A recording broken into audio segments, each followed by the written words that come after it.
And who needs a countdown animation when we can just jump right in? Welcome to the Panic Table. I am your usual host, Cameron Danger Strip Matter. As we figure out our live stream together, we're going to just have a fabulous time. There is a special twist tonight because you are in for a delightful treat. I am not hosting our show. I am here just shamelessly plugging our new Mothership content here on Mothership Month, and that's Dog Eat Dog. So check that out on the backer kit.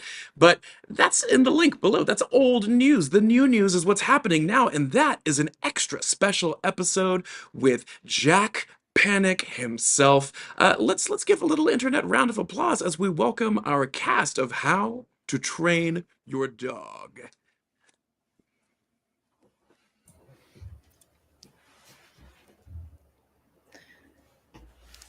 Hi, Jack.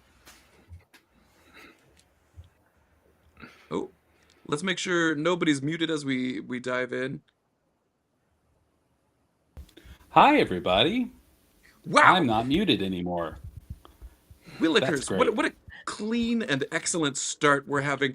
Hey, Jack, who the heck are you? Let's get a little context for why I've let you into this place to run amok with our channel.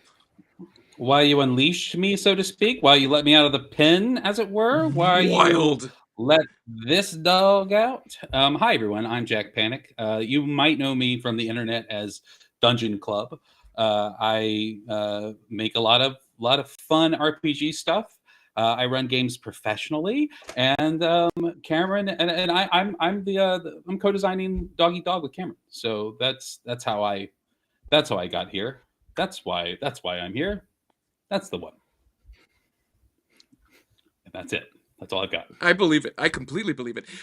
Hey, Gina, how about you introduce who you are? And you know what I'm gonna do? I'm gonna introduce everybody. I'll go left to right. That'll be I a like thing. this. Yeah, And let's do that. yeah, we are joined by an exemplary crew of the absolute tastiest performers. On our left, we have hey, it's Gina. Yeah, you heard me, Matt. Wait your turn. Crit award-winning actual play performer. Oh, hey, it's Gina, who can be found on the internet, as I recall. Yeah, on the internet. Most recently embroiled, if you will, in the steamy dealings of Blackwater D&D's God-Killer Balance, the smoochiest, sultriest, moodiest God-killing spree I've ever seen. Yeah, welcome aboard, Gina.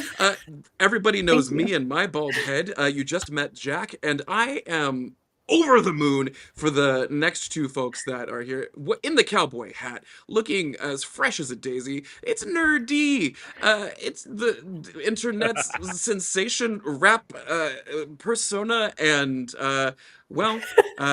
honestly, I just want to get real with y'all for a second here. Matt and I bumped into each other at Gen Con, and like magnets, we just kind of, like, two polarities clung to each other, swirling. Matt, what do you have to say for yourself? First of all, I did cling. Cling is the right word, like a newborn babe to a mother's breast. And that is how we have been. Thus we met. Hello, everyone in the internet. It's me, Nerdy. I've never been in this side of the internet before. It's lovely. You keep a very nice internet. We try to keep it nice. Slowly shrinking out of frame at the very far end, we used to have Alan Gerding, who you might better know as the second half of the brain behind Tuesday frickin' Night Games. They've produced such things as Mothership, Two Rooms and a Boom, Werewolf in the Dark, That's Not Lemonade, and a variety of other things. Alan, what do you have to say for yourself? Explain your presence here. I think you said it all there, Cameron. I'm just here to have some fun playing Mothership, the sci-fi horror role-playing game you can get pretty much anywhere and everywhere. Absolutely. That's my sales exciting. pitch. I love that. That was really good. In case you don't know, in case you just landed, in case your cryopod just cracked open, it's Mothership Month right now. And you might be saying, Mothership Month, it's ending. And that might be true, but Gina and I on Discord pointed out that it's a month-long spree that's ending actually in like 2 weeks or so, give or take. And Mothership Month just had better mouthfeel than the actual like month Gregorian calendar. Don't say mouthfeel. That's all I'm gonna say. That's my character's name now. Actually, it says Oh. Milkbone down there, but we're going with Mouthfeel It's for now the rest of the night. Mouthfeel. Yeah, Mothership Month is electrifying because they are launching their second work to come out after the landing of the Mothership earlier this year. The Wages of Sin, a massive 200-page plus toolkit for bounty hunting and exposing the horrifying criminal underbelly of the galaxy that surrounds your crew. So with that, they invited 20 other third-party publishers to jump in the tub and make just the absolute seediest, most crime-ridden situations that they could muster and just dump them on the internet, where you can find them on BackerKit. Links are below. Check them out. They range actually from utterly delightful to deeply troubling and everything in between. And that's enough of that. They're not paying me to do this. I just like them. Wow. What do we have? What's happening? Jack, what's happening to us? What's happening right now? Well, Mouthfeel, I think it's time we start the game. I don't know if that's good with you. That's good with me. I'm into I've it. turned around on Mouthfeel 100%. All right. Well, welcome everybody. Cameron's no longer in charge. Now this is your Dungeon Ditty. And it's time to rock and roll. I'm just going to go ahead. We're going to set the scene. We're going to get going. First thing for our audience, just so we get into it, our adventure tonight takes place on a train in space. Why is there a train in space, you might ask? How is a train in space not just a spaceship? And that's a very interesting question, and I would love to answer that for you, but I'm not going to. I am going to. I'm kidding. The train is an important travel point between two warp gates in the Panic Tables universe.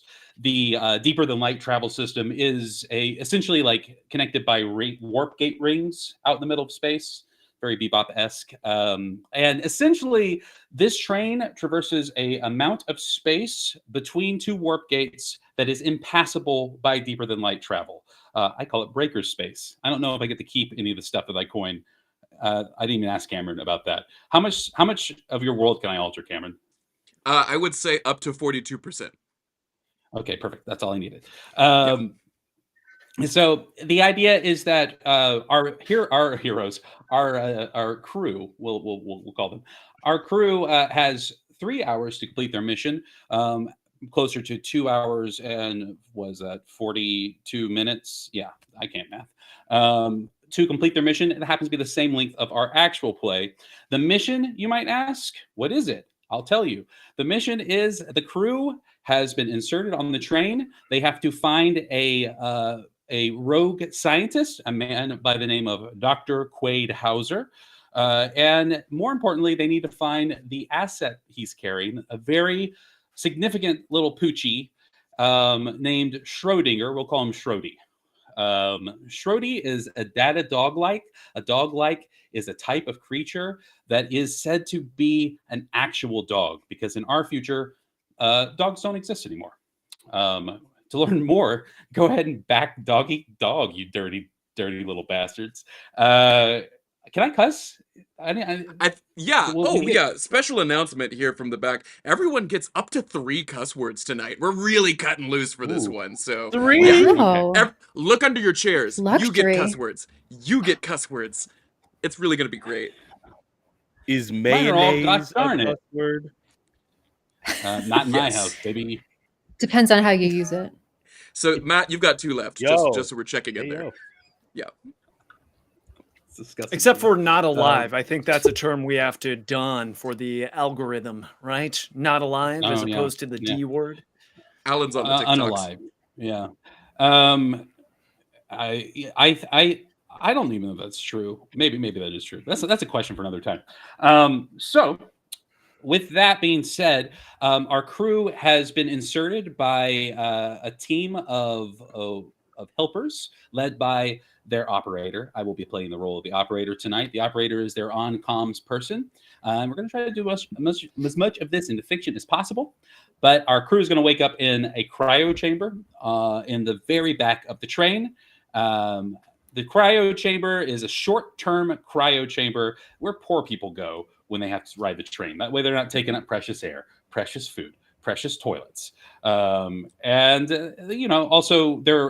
I wouldn't be surprised if there was some sort of nefarious way that their bodies were also being used as power cells. I feel like that's the kind of future that I believe in.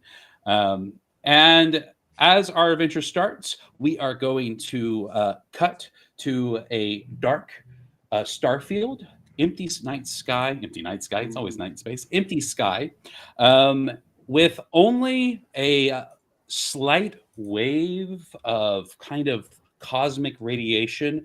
Think like television scan lines that are kind of warping as your old CRT television is attempting to pick up signal.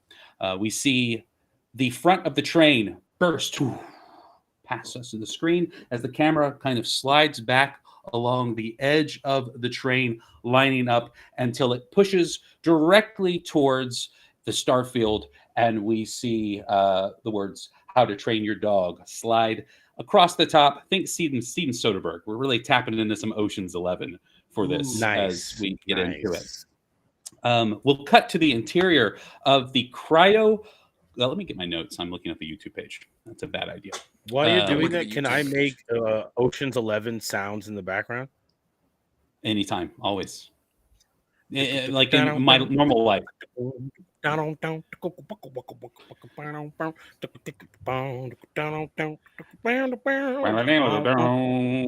Exact. You got it. It's Ocean's 11 sound. Yeah. This is what we're tuned in for tonight. In case you had other ideas about what Mothership was, you were just wrong. Yeah.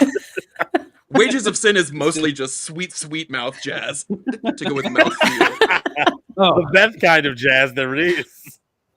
Didn't they change it from mouse jazz to something else? Oh no, that was Star Wars, and that was jizz. How many things can we put your mouth in front of tonight? That Not enough. doesn't sound good either. Not enough. Not enough. Okay, so we're going to cut to the interior of short-term cryo steerage. Inside the space, we're talking low energy. We've only got emergency lights on. The most lights come from the endless rows of cryopods. Now, these cryopods, they look like the things you might make beer in. They are not like fancy little like alien style pods, with the white plastic that ensconces you as you sleep. These are meant to hold humans for 3 hours while they travel from one side of this breaker space to the other. They're like big pots with big lids and clamps on them. Nothing fancy. We see a figure walking through the space. They have a pipe in their hand, and as they're walking through, they're kind of like clanking the pipe on these pods. And when the last pod gets hit, the lights go out, and we see their silhouette look around. What's going on? One of them say, I don't know. Help me with this pod. All right. And then the power clicks back on. And so all four of your pods also open up. The operator tunes in. You're good to go. And with that, we are going to have our characters pop out of their pods one at a time. I'm going to go around the table here. I'm going to give you a second. What I really love for you to do is describe your character as you exit this stew pot that you've been sleeping in the fetal position. And describe your character, describe the stakes for you, and maybe a little bit about your signature item. And yeah. So we're going to start with Gina down here. Tell us about Paragon. How does Paragon exit their cryopot? Oh boy, I'm first. Okay. Well, you see Paragon, as any of you who have worked with her would know her by. It's not her real name, but she hasn't really trusted many of you with that yet. She's got a slender build, long dark hair, meticulously applied makeup that even in this cryo state has not shifted an inch.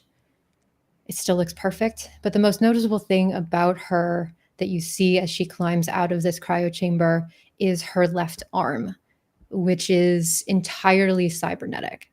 It looks more like a slender cannon than an arm itself, with a hand that looks like the approximation of a hand, but instead it's made of smaller, fine-tipped tools. You can see that there are ports, there are jacks, there are wires, and one section toward the elbow that looks like it has been removed, like something fits inside of it.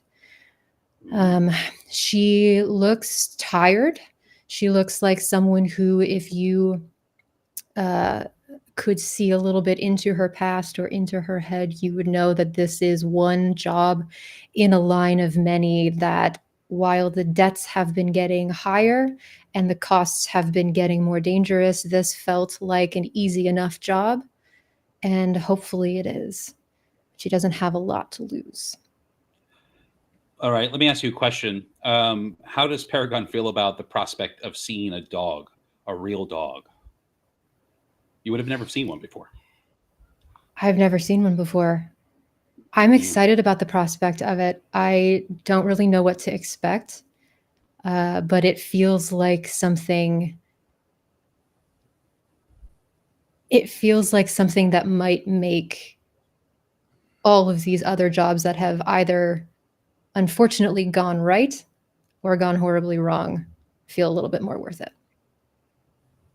Nice. I love that answer. The other thing you're feeling right now is the effects of cryo sleep. You unfortunately have cryo sickness. These pods are the worst. They are not well made. If you get in them, there's no safe. Luckily for you, they sell stim packs later in the train. But for right now, you'll have to either find one or potentially buy one. Did I give you guys any credits? I don't think I did, and you don't have any, so that's fine. Okay, we'll keep moving on then. Who needs no money credits? for you. Got to earn that money. Next, we'll skip Cameron because I'm feeling spiteful and feisty tonight. He put me in charge, and now he shall learn. Now he shall learn. And we're going to go on the other side of the screen, and we're going to start. We're going to go over to Alan. Alan, please describe how Frank. No, one question before we get going. Frank Bigby, named after the baseball player? No. Okay, Frank good. Bigby. Good. I'm the brawler from the mines of Beta 14. Marines picked me up after my boxing stint, and I was in debt. I lost my license to fight after taking too many bribes, you see, and so down my luck, but the Marine Corps, they found my potential, and that's where I got my name, the Brawler of Beta Mines 14. But I was dishonorably discharged after I accidentally killed a lieutenant of a different unit there. He was mouthing off, popped him with my left hook, and he went down a little too hard. Oopsie doopsie, as they say. Oopsie But now I'm taking oopsie doopsie. Whoopsie. Trying to that phrase. I'm writing it down. Make right with my daughter, with whom I spend a little bit of time. And she's only heard stories of dogs. So what I told her before I left on this here job is Daddy's going to get a dog. And she's thrilled. So this is my first rodeo. So I'm feeling this usual feeling. And I'm ready to get this job done and over with, right? It's just another paycheck to me. And I don't care who these wankers are that I'm with, but I'll put my life on the line if I need to. Because that's the job. And if I'm being honest, that's all I'm good for. So. Can you make a body save for me, please? Coming right up. Tasty. I'm trying out catchphrases tonight. Tasty. I succeeded. All right. With good. a 9. That monologue was internal. I was just seeing if the cryo had provoked you from. I talked to myself a lot. Externally. Captain's yeah, log. we see you rise out of the cryo vat, flexing your stun dusters as you look around. You notice that there are actually, I mentioned that guy with a pipe earlier walking around. There are a handful of people in this space, and they all seem pretty shocked that a group of people are popping up out of these pods. But with that, we're going to cut over to Matt. Matt, tell us about Billy B. Holiday.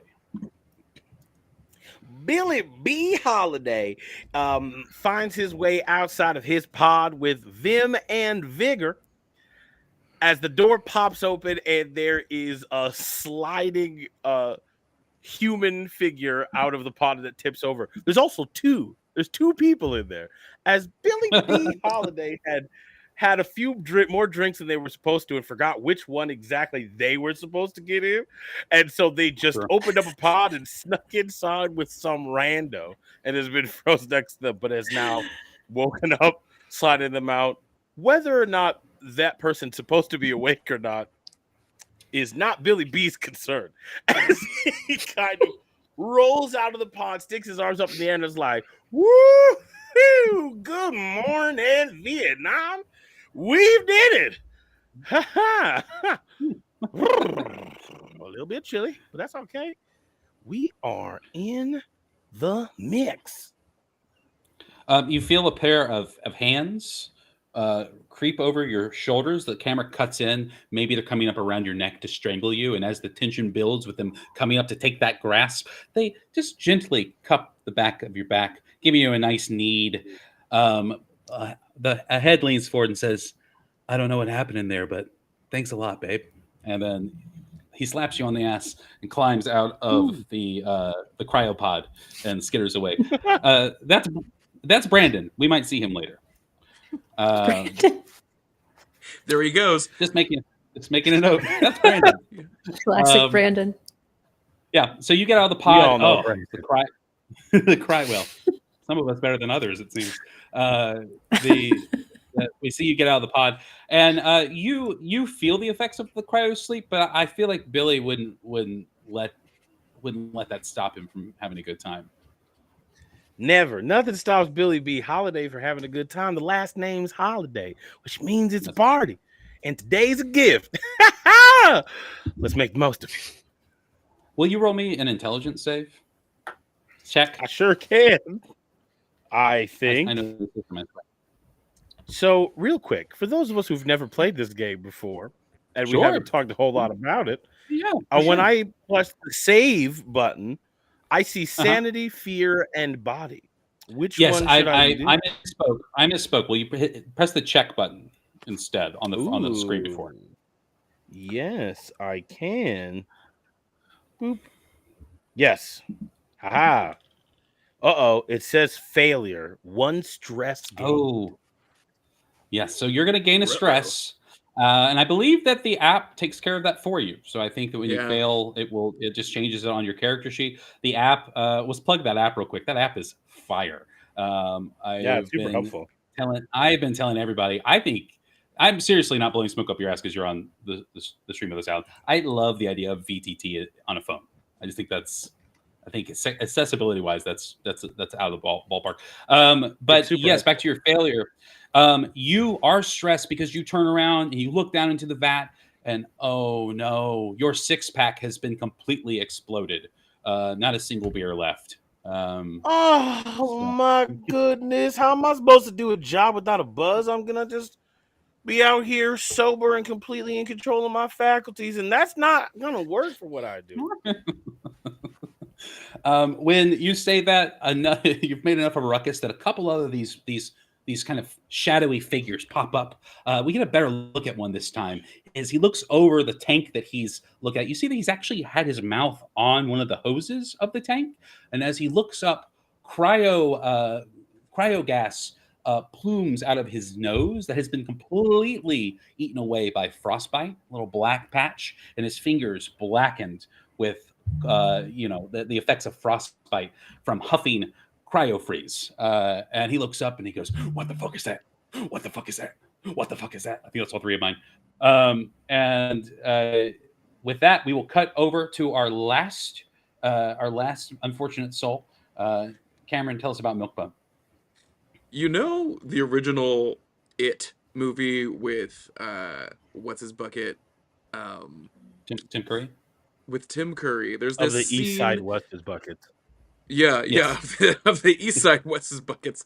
There is this scene right when the kids go down in the sewers to fight Tim Curry clown, and a bully gets sucked through a tube, and that scene haunts me to this day, and it's what we see as the capsule that Milkbone emerges from is not cryo because Milkbone is a synthetic person. There was no need for sleep. However, there was a need for tidy transportation. And so what you see from something about the size of a vase or rolled up carpet is first pallid rubbery hands and sneakers kind of reverse emerge with a sickening cracking sound as an anthropomorphic form blossoms like a bony flower out of this pot with cracks and pops, and a person in a brown flight suit with limbs that are cracking into place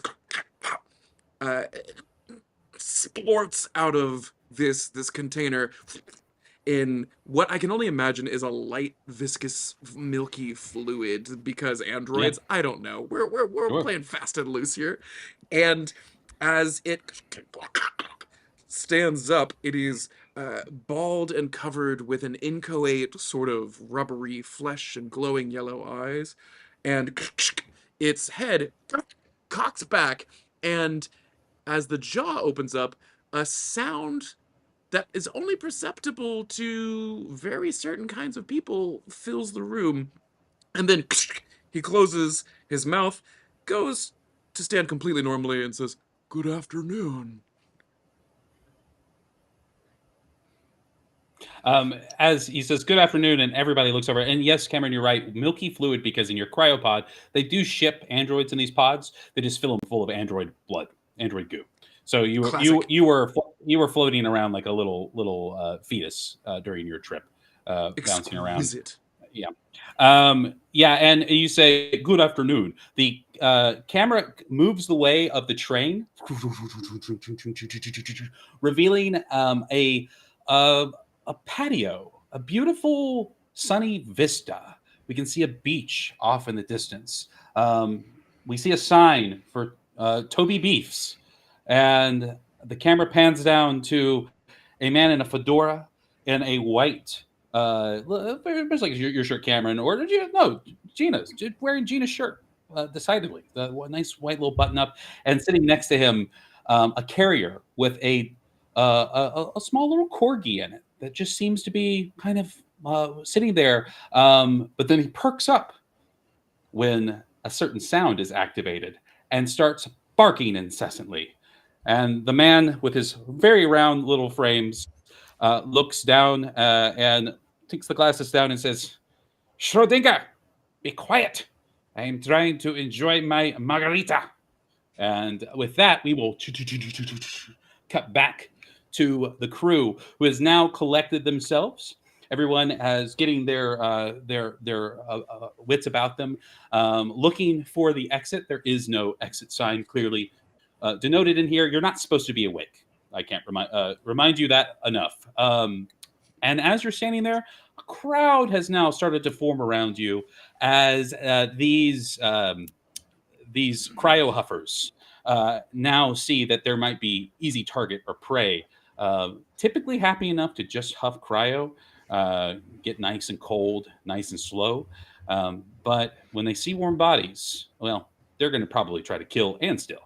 And as they walk up to you, telltale signs. They're all wearing kind of ratty clothes. They've got dusters, very Kyle Reese in Terminator. You know what I mean? Just the dust, just the nice duster, and everything else is shitty. But their fingers are blackened from frostbite. Some of them bone tipped like claws, and all of them missing their noses, and some of them missing their lips with blackened areas, ears as well. When they look at you, their eyes coated in the after effect of cryo juice. That's not what it's called. Cryo juice. Oh my god, The old cryo soup. juice. Cryo juice. Get cool. It's cryo juice. Contains real cryo juice, not drink, not for human consumption. You see them round you.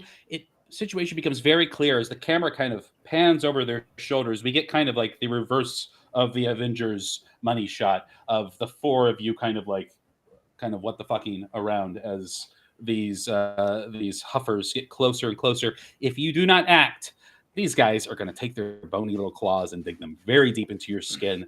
They are unreasonable. They've had too much cryo juice. Too much juice. I think let's kick it over to Alan. Yeah, I feel like as the enforcer. That's our. Well, I'm here for a reason. And I clang my stun knuckles together, starting them up. Sparks fly. And I'm just going to dive right in at the closest one to me and get my jab on as best I can. Perfect. Let me roll a D10 and see how many we got. There are 6 of these guys. That's what I call a warm-up. All right. I didn't train in hand-to-hand combat for nothing. Or at all. Warm up. I am slow. I just got that. Yeah. You're like the opposite of Arnold Schwarzenegger in Batman and Robin. Chill. Shall I roll my hand-to-hand combat roll? Please do. Yeah, please do. Give yourself that a critical that success bonus. with 44.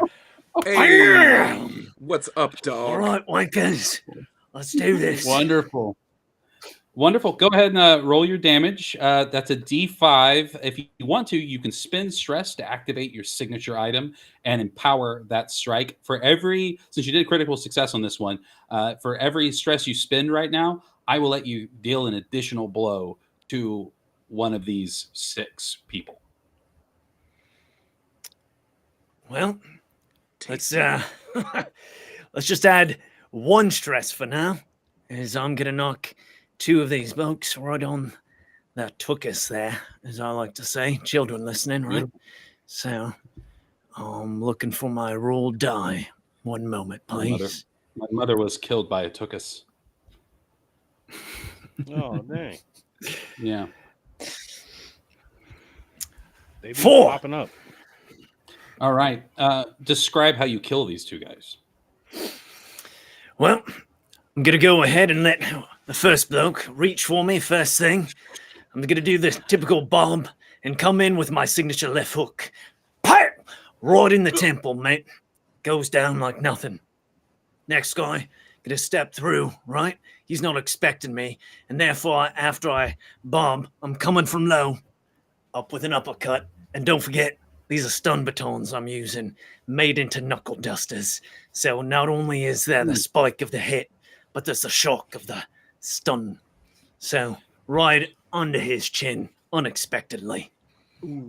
We see electricity build up as you strike at him, and we go into a Zack Snyder slow motion as you connect. These poor saps, their bones are so depleted from not consuming enough food and calcium. Also, they're super chilled. So you shatter this man's skull. His head turns into a warbling mass as an electric bolt cuts up through the soft tissue of his palate up into his head, and we see the smoke roasting the inside of his brains. Gross. And that's what kind of game this is. Very cool. You lay them down. Do you have a quip for us? Ask again. I'm sorry. Do you have a funny quip for us post killing 2 guys? Make laugh cloud. Perform. That's what I call the old bim bam. You're bim. All right. He's bam. All right. No notes. I'm gonna go ahead and codify this. Anytime you kill somebody, if you say a quip, you can reduce 1 stress. So go ahead and take 1 stress away. Justin Estrada in the chat says, "Ice him." You look like you could use a hot pocket. I don't know. That's bad. With that, we will slide on over. Is the camera? I'm going to pan the camera around the long way back to Gina. Paragon, you see Frank just completely obliterate these 2, and there's the 4 left, and they look like they're just they're just slowly sauntering up to you. The camera drops low, only catching the side of their duster and their bony. How do I put in the camera? They're like that. There we go. Bony claw-like hands dangling like they're ready to pounce. What do you do? If I see Frank getting into the action and I see his sparking knuckle dusters, I'm going to reach down and activate my arm, and you'll see of this hand, the fingers will, two of the two middle ones will fold in, and the two outside like horns will start to spark in between. Where's the camera? There we go. Because one of the features of this arm is that it becomes a taser, and I'm going to walk towards these guys and just be like, oh, I don't feel so good. I think I'm gonna, and then I'll reach forward and jab it right into one of their guts and zap them. That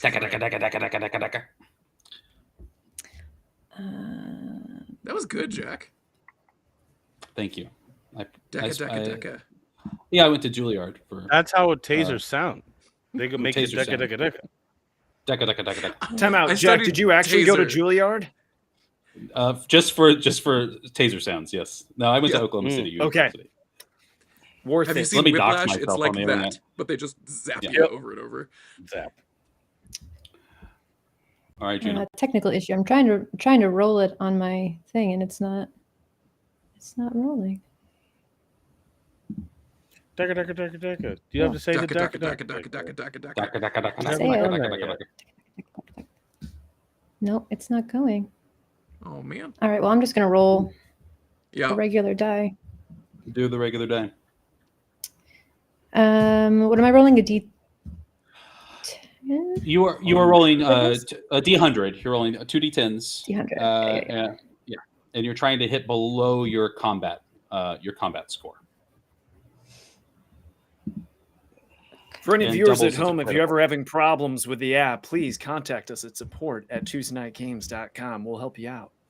If that There you go. voice sounds familiar, it's because you might have heard it on the Warden's education system built into the app. Again, they're not paying me, but sometimes I fall asleep listening to Alan's voice as he walks us through how to play Mothership, and I can't explain it to my wife. I can't explain it to my family, but I thought I would explain it now here to the internet. Share it to the Welcome. entire internet. Yeah.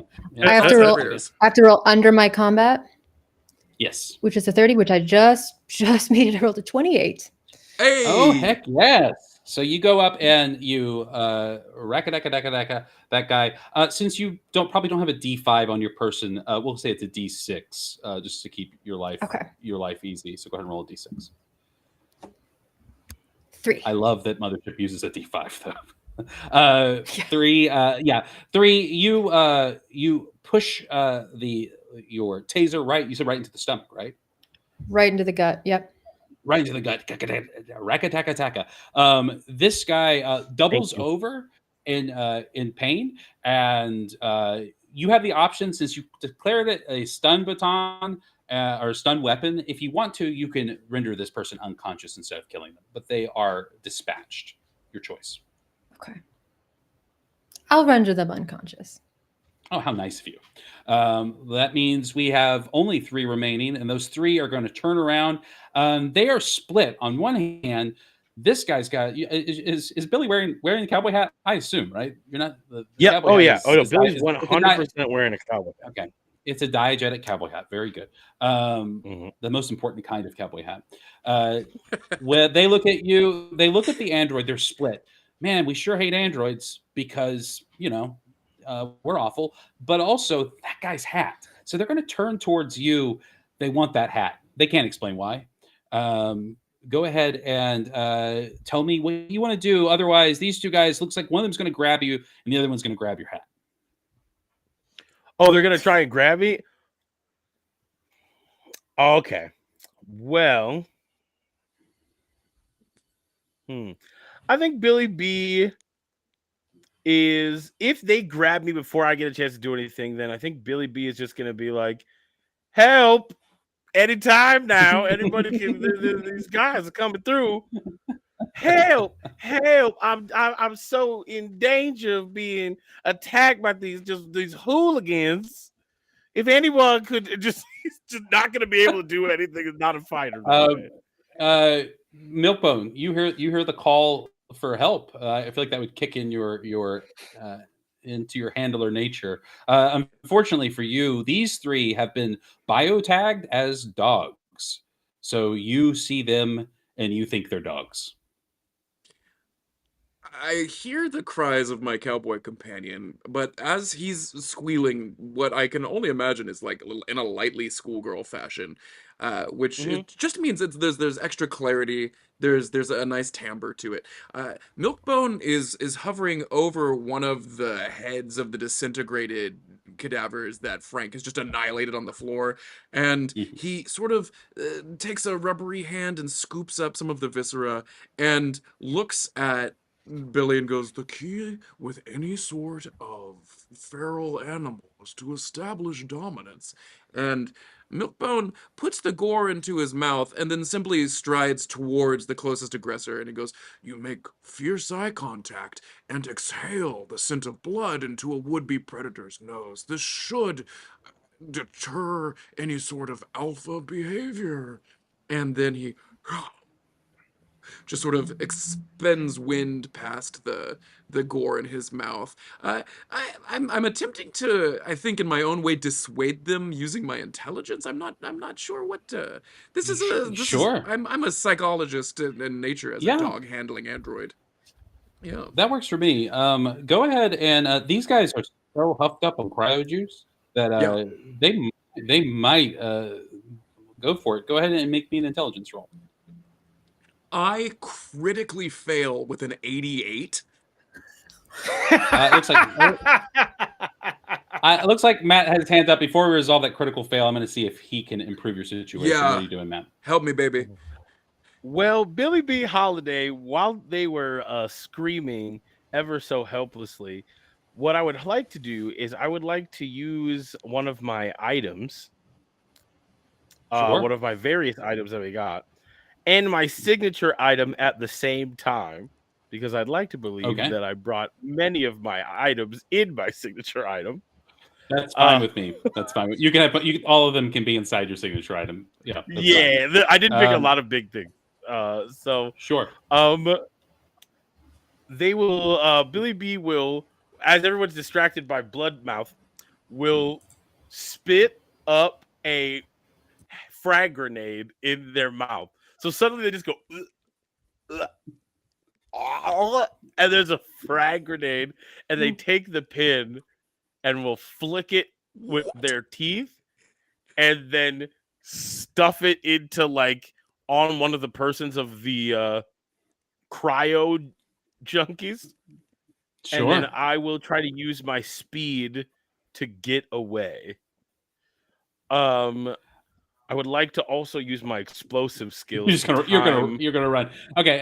Yeah. So here's what we're gonna do. I'm gonna see how effective the grenade is, and that's gonna affect how affected Cameron is. My failure wasn't my fault. Someone threw a grenade. Yeah. Yeah. Go ahead and use your roll of combat. You can use your explosive tag, which would bump up. I think on the app, you can just literally tap on the skill, and it will then add that to the roll when you make it, and it will increase the threshold. So go ahead and make that roll. Yes. Let's see. Success. Nice. I got a 15. Perfect. You shove the grenade. Where did you put it on this huffer? Just like I'd stuff it in there. Like I'm guessing they have tattered pants. They have tattered pants. 100%. Yeah, big old cargo pants. You know. Yep. I just slip it in one of those and then slip away. Yeah. So you pop that in there. I'm not going to have you make a speed roll because what you're going to do is you're going to put that in the pocket.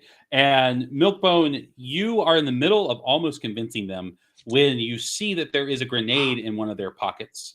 Yes. And you have but a moment to react to that. Now, I want you to make me a speed roll, or you will also be taking the damage from this grenade. I'm doing it. Do you mind if I do it at disadvantage since I have a mouthful of people meat? Oh, 100%. Yeah. People meat. People meat and cryo Got a great juice. mouthfeel. Oh yeah. Oh, it That's sure gonna be does. a failure Great. at 31. Beautiful. Yeah. All right. Beat has a great mouthfeel, if you ask me. Body save. Yes. No. Because you failed the it was a critical failure on the other one. So we're just Yeah, gonna I'm say just that you don't whomped. get any Should more. I be No, no more panicking? rolls What for do you you. want me to do? You are going to take a D10 of damage. Yes, I am. You can roll that for yourself if you'd like. No, hit me, daddy. Also, don't repeat that. What am I saying? I'm on the internet. This is live. Hit me, daddy. Hit me right in the mouth Hit feel. me, daddy. Please. Hit me in my The people meat. mouth feel. Yeah. You've already had a mouthful of people meat. Well, you know That's what? You chapter know one. what? Matt, it's your grenade. So just go ahead and why don't you roll 1d10 for me, please? All right, 1d10. Sure thing, homie. That's a 4. Okay, so it's gonna be 4 damage, Cameron. Milkbone. Oh. If it bothers Milkbone, well- you do not perceive that. Slightly scorched, but it's a grenade, so it is going to get both of these guys that were on you. And with that, there is no longer a threat of these Huffers attacking you. Matt, go ahead and mark 1 stress for producing a grenade out of your mouth. That's a stressful task. And with that, So you guys can dust yourselves off. Matt's stomach 3D printed a grenade. No. You want to explain, Matt? Yeah, what? This is amazing to me. Billy B. Holiday is the recipient of a very interesting device. It is the gastrointestinal utility tube. Now, the gastrointestinal utility tube was made by a scientist in a deep, dark prison somewhere of madness and wonder, which allows Billy B. Holiday to swallow items and leave them in this gastrointestinal tube. Now, these items can be anything or any particular size. It's just whether they can get them in the mouth or not, and can produce them at will once they were being consumed. No notes. Awesome. All right. Well, the gut. That's a great item there. I think that's amazing. Very cool. All right. So with that, the threat passes. You look around. If anybody wants to, we have a beat here. If you wanted to try to contact the operator to get some of your gear, this would be a good time to do it, because once we move into the next car, it's going to be people of all kinds of meats and mouths. Looks like everybody's cool. Yeah, I think I'm gonna contact operator if I can. I need to get my my computer up and running. This is your operator speaking. How can I help you? Hi, operator. You happen to know where my portable computer monitor is? Oh, one portable computer monitor coming right up. Give me 1 second. Clickety clack, clack, clack, clack, click, clack, clack, clack, clack. He's saying clickety clack. He's not actually clacking anything. He's clickety clack, clack, clack. Does it help when you do that? Clack, clack, clack, clack. I'm using a keyboard. Thank you. Clickety clack, clack, clack. And then you hear an actual ding. And on your arm module, a light pops up, and like a divining rod, your arm points to the direction, and it is stored in this chamber. So you can go ahead and find that little video screen and take it out from one of the tanks and attach it back up. Perfect. I'll be right with you. Perfect. Anything else, Gina? All right.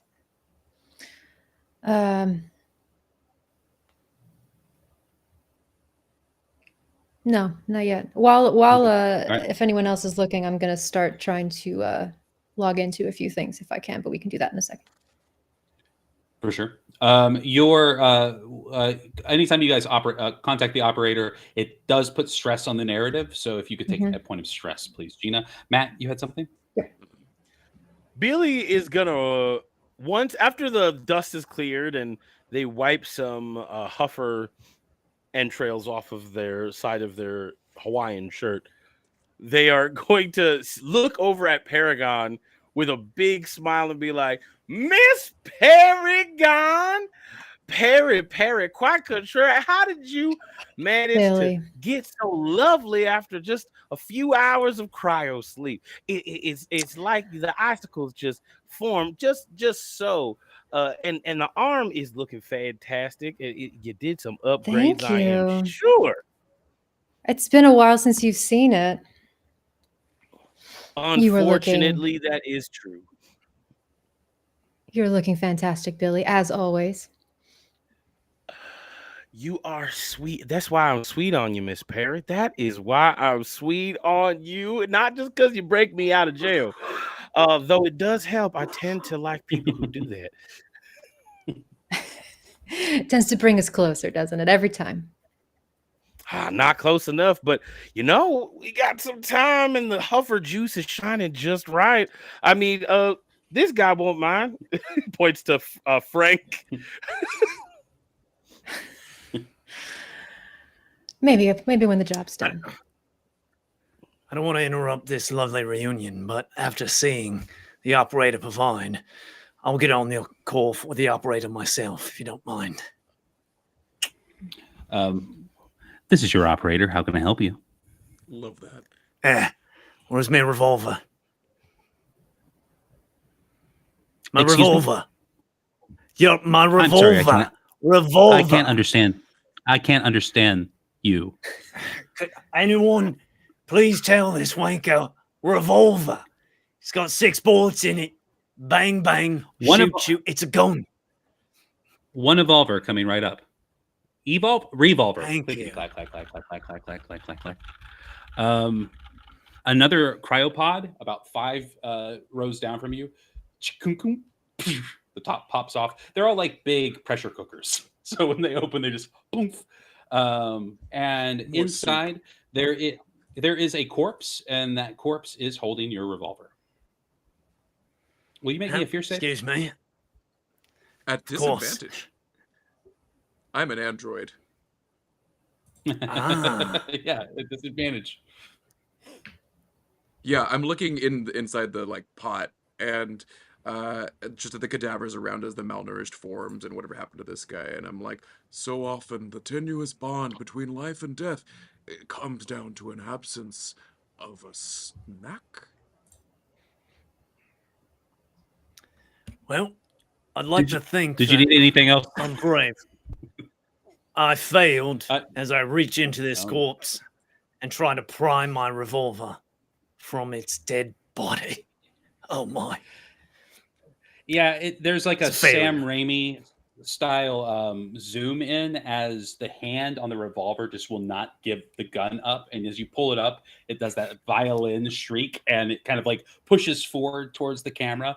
And you're pretty tough cookie, so you rip it out of the hand, and the only reason we would know that you are you're feeling tense is that your glasses fell off your face, so you put your glasses back on, you straighten yourself back up. Go ahead and let's have you take 2 stress, please. Done. All right. Anybody else need any other acquisitions from your operator before we move forward? Yes, Matt. Billy B. Holiday is going to take one of the blasted off hands of the Huffers from earlier and move their fingers to do the classic Milky Way phone gesture, and we'll put the hand up to his head. It'd be like, hello, yes, I'd like to order a burger and fries, 15 different shades of milkshake, and does anybody else want anything? I'm just, I'm on the phone. I'm fine, thank you. No. Big guy? No? All right. What about you, Miss Perry? I'm still not feeling too good. All right. He's not actually calling dispatch. He's just playing with a dead hand. Perfect. The operator says, I can still hear you. There is a meal waiting for you in the mallway. Ooh. And then Throws and then he'll disconnect. the separate hand behind him. I'm like, well, what do you think? Let's get some lunch. He told hot dogs. He told you to Hot head dog. to the Cluck and Chicken, and there is a package waiting for you there in the mallway.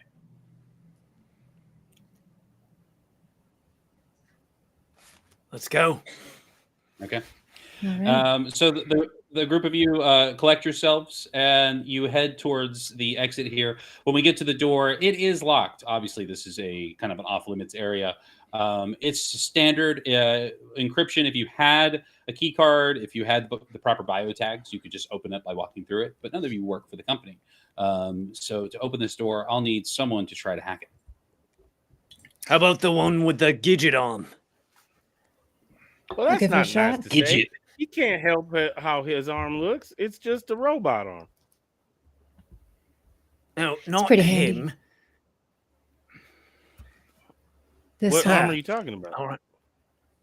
Oh yeah. And I click the taser a little bit. Let's give it a shot. Daka, daka, daka. Taka, taka, taka, taka. But instead, the fingers will go back to a regular hand, and you'll see the fingertips open up into what sort of a door is this? Am I hacking like a physical lock? Is it a electronic? It's a physical Key card? door with an electronic lock kind of integrated into it. Feel free to take it, play it up, however you see it in your head. If there's a panel, I'm going to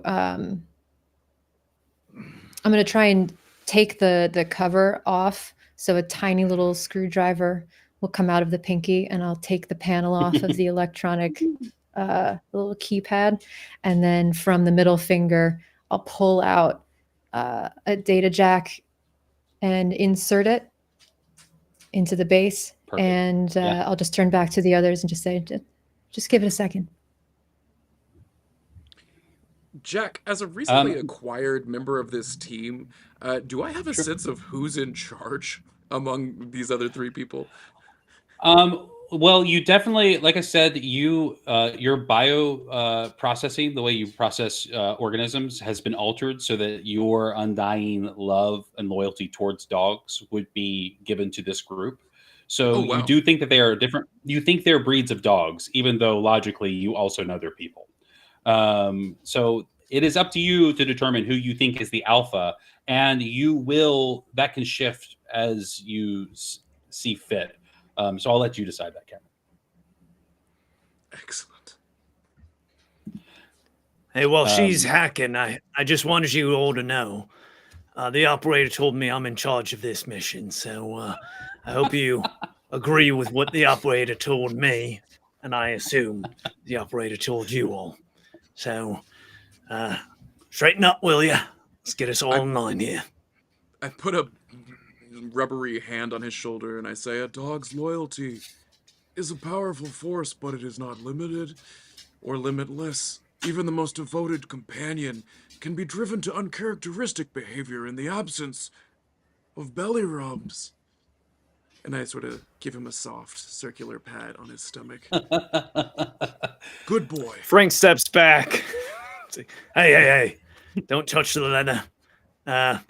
Take it to the streets. There. Good boy.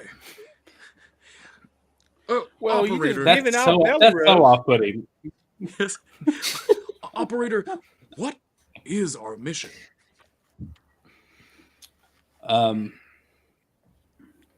This is your operator. Your mission's simple. Get in the train. Infiltrate the train. Find the dog like tagged Schrodinger. Take Schrodinger, head towards the train brain, which is the name for the front of the train. I thought that was better than locomotive. Train brain. It's space. Classic. Yeah, train brain. And activate the emergency evac pods. You have to do that before this train reaches its next station, which is in approximately less than 2 hours. I have bonded with the team leader, Frank. What? That's right, you have. Good enough. No more rubs needed. Thank you, Milko, for bonding with me. Hold on Hold on just a minute here. I was told that Gonzalez was the team lead. Yeah, that's me. That's my middle name, apparently. Not legally, Your so don't name's look that up. Gonzalez too? You're the Gonzalez that I was supposed to meet from Worcestershire? That's right. Gonzalez from Worcestershire. That's you. That's why the accent. Whatever comes from. gets you to Sounds believe like- that I'm your team leader. Yeah, that's it. How's that door coming along? The camera pans over to the tub where you just reached the gun out of the guy's hand, and it does say on the readout pad, Gonzalez. He was the 5th member of your team who died during transit. With that, the camera cuts over to Paragon. Paragon, no roll required for this door. It's a low-level security, not a lot of risk. It just took a little bit of time, and after they're done with this delightful little belly rub, you look back mid-belly rub as the door... It's time I'm to in. see a man about a dog. You both gave classic one-liners at the same time, but I will also because I love the idea of an action movie where everybody says their one-liner on top of each other. I'm gonna let you reduce. If either of you have stress, you can reduce it by 1 because that's funny. Yes. I'm still at 6. Okay, and with that, we will move into the mallway. The mallway is so these train cars, they're the size of warehouses. They're massive. We are going to head into area 2, the mallway. Essentially, as we move into each of these spaces, they're their own biomes, their own little ecosystems. The mallway is what steerage and lower class passengers, it's how they survive on the trip, and it's where they spend their hard-earned money. It's one of the ways that the train makes a mint. And I'd like you to imagine that instead of being inside of a train, it's more like you're in the interior of a subway station with no tracks in the middle. And there are tons of all those little shops that have the roll-up security doors on either side. But like a train, there are parts of it that connect and shift. So as you're walking through this interior alleyway, everything is slightly moving, and there are people everywhere. We see as the crew moves into the crowd, there are people. A guy walks up and he's like, what you buying? As he pulls open his jacket and shows a bunch of wristwatches. A lady comes by and she says, fresh fish, as she puts something in your face that is most certainly not fish. Some sort of visceral that you would not dare eat. And as you move through the place, you all see the Cluckin' Chicken sign. It's a glowing neon sign. It's about, you guys are in about 5 or 10 minutes as you're walking through. And as you walk up, a person in a little white paper hat leans into the microphone and says, I've got an order for Billy B. Holiday. Got an order for Billy B. Holiday. Billy will look. We point at Milkbone. We'll point at Frank. After neither of them say anything, we're like, "Oh yeah, that's me, Billy B. Holiday." But yeah, you got a package for me. He says, "Oh yeah, you ordered online, right?" You know what? Sure, why not? Let's see what we got. He said, 1 bucket of chicken, and he hands you the bucket. And as you take it, the bucket is heavy and it jangles in your hands. And you pull off the cardboard lid, and inside there is not chicken, but there are 4 stim packs that will help you get over your cryo sickness. And you guys can inject those. Well, look at this, everybody. And Billy B was like, throw them casually to people, not seeing whether or not you catch them, but throwing them into the air in your general direction, with the exception of Miss Perry, who just a full. Beautiful. Thank you, Billy. Anytime, Miss Perry, I want you. You need to. Wow, look at that. Just look at that. Y'all see this, right? Perfection. We're gonna have a great time. Yeehaw. A guy walks up between the two of you. He's got a short, bristly mustache and one of those little newsy caps. And he says, buy a flower for the missus. And he hands you a very dead rose that he's trying to peddle to you. Oh, yes, please. And we'll take, I don't really have anything. The empty bucket. and present it Yeah, as currency. He says, "Score!" and he runs off.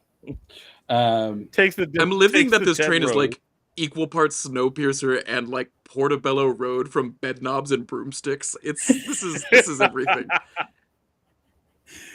As you are all standing there, a Peace Tech synth rounds the corner. Imagine the similar build and put together situation, the same uneasy, plasticky, rubbery skin of Milkbone, but this one not even given a face. Certain models, they don't want you to get too familiar with them. They don't want you to feel too good about it. Imagine the I can't remember the name of it in RoboCop, the robot that is supposed to replace RoboCop.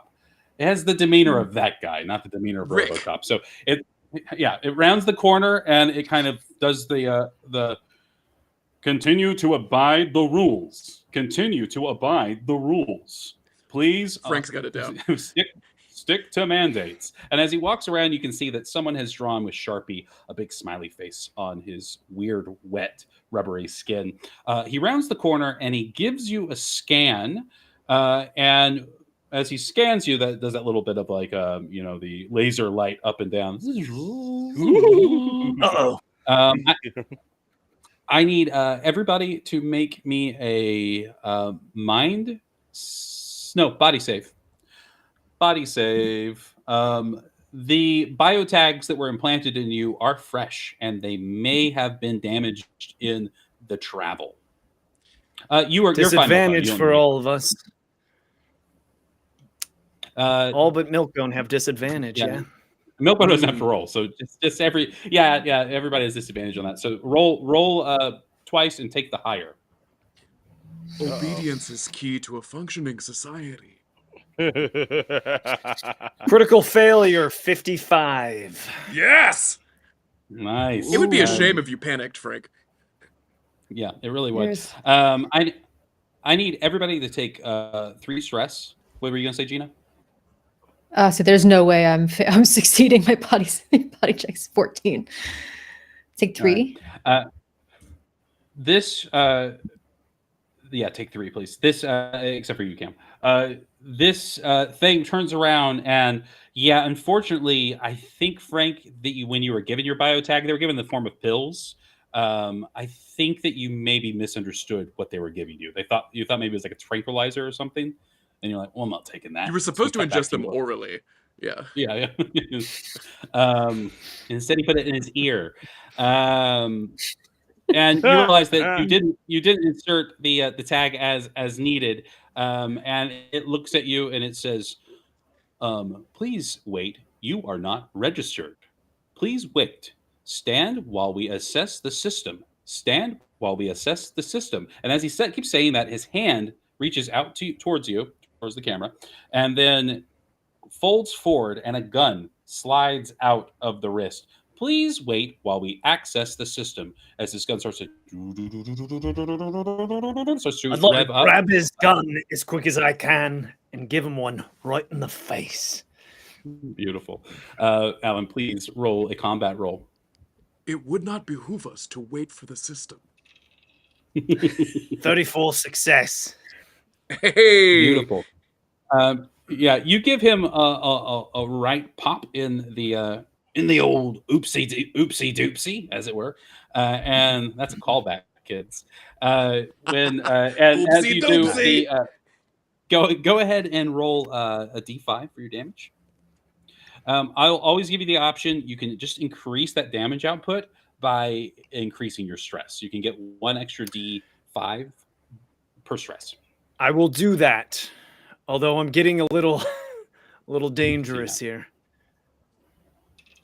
Real quick, as we're figuring 3. this out, how much stress can I have at any one time? That's a good question. Yeah, that's a good question. You can have as much stress as you can handle, baby. I don't think there's a limit to stress. It Alan, caps at 20. You wrote the game. Yeah. Caps at 20? Okay. It caps at 20. It's a D20 roll, so that would make sense. It wouldn't really behoove you to have more than that. But all right, Alan, you rolled how much total? 7, mate. Oh, beautiful. You completely rip through the facade of his rubbery face, completely jacking up the head. It kind of like cricks and spins. And as he's saying, it's like, please wait while we access the system. Please wait while we access the system. Please wait while we... So he's not down, but he no longer has sensors that can detect where you are. So we'll call this one washed, as long as you keep moving through the crowd right now. I turn to Paragon and I say, I believe it would behoove us if we establish dominance. How many people are around us that are watching this happen? Oh, there are easily 30, 40 people. This is just a massive, a pretty tight causeway with just a crowd of people moving back and forth with carts and luggage. And, just imagine an airport corridor, just that kind of level of... Nobody seems concerned that we've just attacked this. Concerned in the sense that they don't want to get involved. Everyone. Just a malfunction. This is the poor part of the ship. And I don't know about you, but as a poor person myself, I noticed to keep my fucking nose down. That's kind of the vibe. Can I want to move to it and see if I can find, is there any sort of like data access point that I could get into this android and try and like put like take it over, or kind of be able to like move through it, see through it? Sure. Yeah. I want to hack it. Alan, Frank gave it the old one too, and it's spinning around. I will say that because it is moving around a bit, I think you're going to have disadvantage on the roll because you've got to like plug in, and you literally, it's like, please wait while we assess the system, and you're having to like 360 circle around its back. Yeah, I'm gonna pile on this thing. Okay, perfect. Yeah, if people can. If people can hold it still, would I still be rolling a disadvantage, or no? If Milkbone grabs it, if Milkbone grabs it, you don't roll a disadvantage, but he will share your fate if you roll poorly. Be still, little fella. Okay. And what am I rolling? What's the step that I'm rolling? You're going to roll your intelligence check, and you can add any hacking that you have to that to increase the threshold. In any pacification, so I have it's important to pet with the grain. I have hacking, and then would that also? Could I also add artificial intelligence to that as a skill? Yes. Okay. So I don't even think I need to. Well, no, I do need to roll, but I rolled a 29 plus 35, and my intellect is 55. So that you rolled a 39. I rolled So the way that those numbers work is they add on to your total number, increasing the threshold at which you need to roll under. Right. So I think you so succeeded. 70 robot. So it'd be a 90 would be intelligence. Yeah. For that. So, Okay. Yeah. 100%. You get it. We see it clicked over, and please stand still while we access the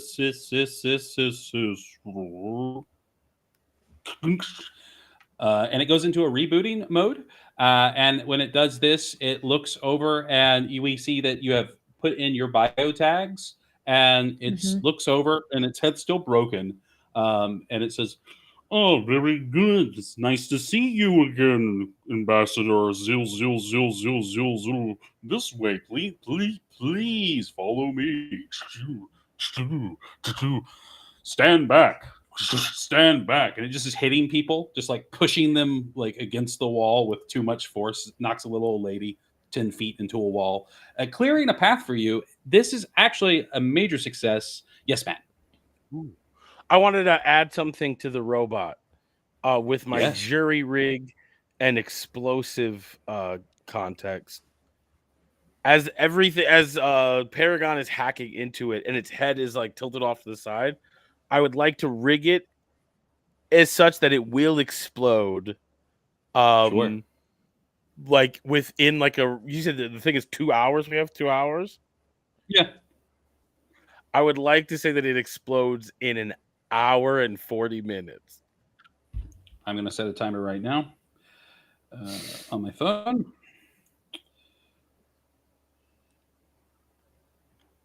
Timer, 1 hour. We're following this guy. 39 If I- minutes. If I see Billy putting in, because I've seen him do this before, if I see him putting in an explosive, I'm just going to pull out from a little compartment in my arm cannon a tiny little thumb drive, and I'm going to insert it so that I can control where he goes. If I need to drive him, I can put him where you want him. Perfect. That all works. No rolls needed. You've already the crack to the face. This guy was already on its last leg. I can't describe enough how this is. Imagine how a subway station bathroom looks. This guy is part of this interior space. People are graffitiing on him. The kids are throwing things at him. And that all you need is one good hit, and you guys are all professionals. So that is going to happen, and you can, as an action, as part of on your turn, you can basically go in. You know what I mean? You can't really. You'll be all on your computer. You can't really deal with the things around you, but you can drive the what did I call it? It's a peace tech synth. Peace tech for the best in peace. Billy B. Peace tech. Billy B will put the flower and fasten it on top of its head so it has a dead little rose as a head ornament. Give it a small kiss on the top and be like, yeah, shit is beautiful. And then jumps off. All right. Did you put on lipstick before you kiss so it would leave a nice little lipstick imprint? Ooh, don't have lipstick, unfortunately, unless I could find some. Then I'll reach into my back pocket and I'll hand it to him. There you go, Billy. Miss Perry, you never cease to amaze me. Well, like, just put it on. Ooh. Neptune number 17. Color. Ain't it the It's a nice shade. Mwah. Ooh, you are going into the world and you'll be a good man. All right. And we'll take it and swallow the lipstick. Of course. And yeah, then, of course. That's for later. Put it down the tube. As you give it a kiss, you would pull back. The camera pans on this robot's face. You've kissed it in just a way that has a little pair of lips that aren't quite center on its face, so it's got like a weird little smirk, little kissy, like as in the flower on the top of its head. Milkbone, you were going to call the operator? Operator, it's me, Milkbone, from earlier. This is your operator. How can I help you? Hello, operator. I would like access to my motion scanner / detector, please. 1 moment, please. Clickety clack clack clack click clack. The piece tech mid's interior chest pops open, and your motion tracker is inside of it.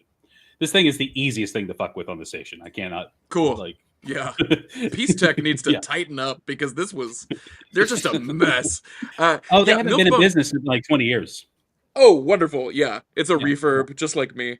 My whole I would love to try and like lock in on the like signature of our target. Wonderful. Go ahead and make me an intelligence check, please. I'm gonna do it. I'm gonna use computers. Let's see here. Computers. I'm gonna use computers. Computers? Boop. I have succeeded, operator. We see. Critical success. Hey.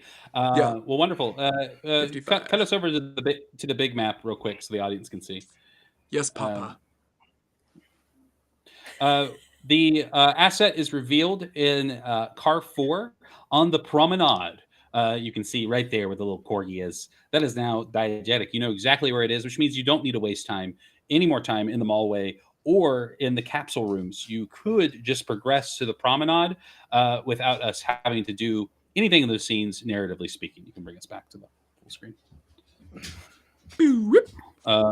So that's a nice little check right there. The team. Yeah. And I think with that, we should probably, since you guys are on a time crunch, I'll give you the option. Do we want to investigate the capsule rooms or do we want to just move directly to the Promenade? Promenade. Let's Oh, go I'm so for a sorry. walk. There is another very important plot point that I forgot to share with the group. The operator is going to ring in. This is your operator. Sorry to bother you. I hope you're not in the middle of getting killed. Just a quick reminder that you are. It is outside of mission parameters to go into either cargo hold A or B. You are to stay out of cargo hold A or B. Repeat, out of cargo holds. Thank you. Have a great day. So there is 2 cargo holds on this ship that bisect on that big map. You can see there was little cargo hold areas. Basically, if you go down to the cargo holds, you can skip sections of the train. But supposedly there is radioactive hazardous material in those that would be damaging to the dog, which is why they said basically the dog is a super smart data dog. It's supposedly a synthetic, first of its kind, and it isn't the dog that's worth money. It is the things on its brain. So they are afraid of its brain getting wiped by radiation. They don't really care about you going down there, but he does make it pretty clear that that is off limits. That kind of talk, I think, would make you all go, wait, what's in the cargo hold? Why can't we go in the cargo hold? And with that, Subtle. I think I think well, you know, we're playing fast and loose. We've got the time we've got. You know what I mean? Sometimes you just have to tell the players what's up. You just gotta and whip that's- it. Yeah. So, but that being Hold on, said, everyone. you guys Hold on. This makes me want to go into the cargo hold. What do you all think? Should we check out the cargo hold? I have this feeling. I want to see what's in the cargo hold. Obedience is the ultimate expression of compassion. I mean, we don't have the dog yet, so if we're going to do it, we do it now. The issue is, once we have the dog can't handle the radiation. But let me tell you, when I was in the mines, battling, no problem. Radiation poisoning can be handled. So, I say we do it. Nothing, I a am little shot can't help. unconcerned by radiation. All Am I? right. Are then. androids You affected by think they- radiation? yeah, 100%. Okay. Your milk blood will boil. My milk blood. Sorry, Gina. I interrupted your you. milk blood. Odd Yeah. sentence. You think they got cameras down there? Could try and take a look before we The operator can boil our milk blood. certainly, you can certainly hack into the cameras down there if you'd like to. If I had This one will require a check. Require a check from you, Gina. If you fail this check, the operator will know that you are deviating from mission parameters. Right. Well, time to go off leash. Hey, Oh, every time you make a dog pun, Cameron, you have to take a stress. Okay. No, I'm I'm at kidding. 10. Don't do that. Oh. That's ridiculous. well, first- here's the first- thing. What's No, up, Miss Billy? Go, Barrett, Gina. please. Then- I hang on your every word. You look like you have something important to say, Billy. What is it? All I had to say was that if the dog can't survive radiation, maybe we get it a nice little hat so the radiation can't come in and fricassee its dog brain. I'm sure they have dog hats in here somewhere. Yeah, maybe a lead-covered carrier crate or something. Or dog hats. Get your dog hats. Listen, see, I knew there was a dog hat guy.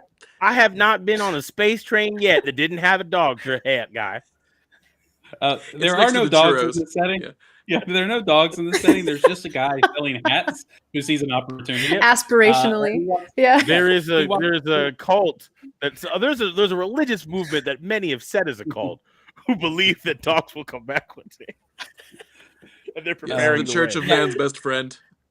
There are hats. There are hats everywhere, but there are unfortunately no hats made of the type of tinfoil you need for this conspiracy theory to work. I don't.